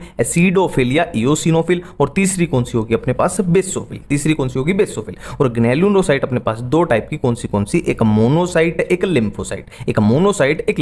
तो टोटल डब्ल्यूबीसी अपने पास 5 टाइप की आ गई, न्यूट्रोफिल्स, एसिडोफिल्स या इओसिनोफिल्स, बेसोफिल्स, मोनोसाइट और लिम्फोसाइट। ये अपने पास 5 टाइप की आ गई, ठीक है। अब इनकी कौन ज्यादा होती है, कौन कम होती है, टोटल अबंडेंसी की बात करें तो एक सिंपल सी ट्रिक याद रखना, नीलिमा भाभी, है ना। क्या ट्रिक है, नीलिमा, देखो ये क्या है, नीलिमा भाभी, ठीक है। और ये हम ऑर्डर लगा देंगे, है ना। सबसे ज्यादा होगी न्यूट्रोफिल, फिर लिम्फोसाइट, फिर मोनोसाइट, फिर एसिडोफिल, और सबसे कम कौन सी होगी, बेसोफिल। ये सिंपल सी बात है, ठीक है। अब इनके फंक्शन की बात करें, तो न्यूट्रोफिल और मोनोसाइट जो होती है, वो होती है फेगोसिटिक। मोनोसाइट भी कैसी है, फेगोसिटिक। एनसीईआरटी में साफ लिखा है न्यूट्रोफिल और मोनोसाइट फेगोसिटिक, इनका फंक्शन खत्म। और लिम्फोसाइट हमें पता ही है कि टी लिम्फोसाइट, बी लिम्फोसाइट, है ना। कहां पे काम आती है, हम कहां पे पढ़ते हैं इसको, इम्यूनिटी में, है ना। एंटीबॉडी फॉर्मेशन में काम आती है ना, टी लिम्फोसाइट, बी लिम्फोसाइट और वो सब, बिल्कुल सिंपल है, इम्यूनिटी में काम आती है, ठीक है। अब इनकी बात करते हैं। देखो बेसोफिल का ऐसे याद रखना कि ये बेसिक चीजें रिलीज करती है। जो बेसोफिल है वो बेसिक सी चीजें रिलीज करती है, बेसिक सी चीजें जैसे हिस्टामिन हो गया, जैसे सीरोटोनिन हो गया, जैसे हेपेरिन हो गया। देखो मैं फिर से बोल रहा हूँ, नोट्स है ना, आप साथ बनाना, साथ बनाओगे तो मजा आ जाएगा।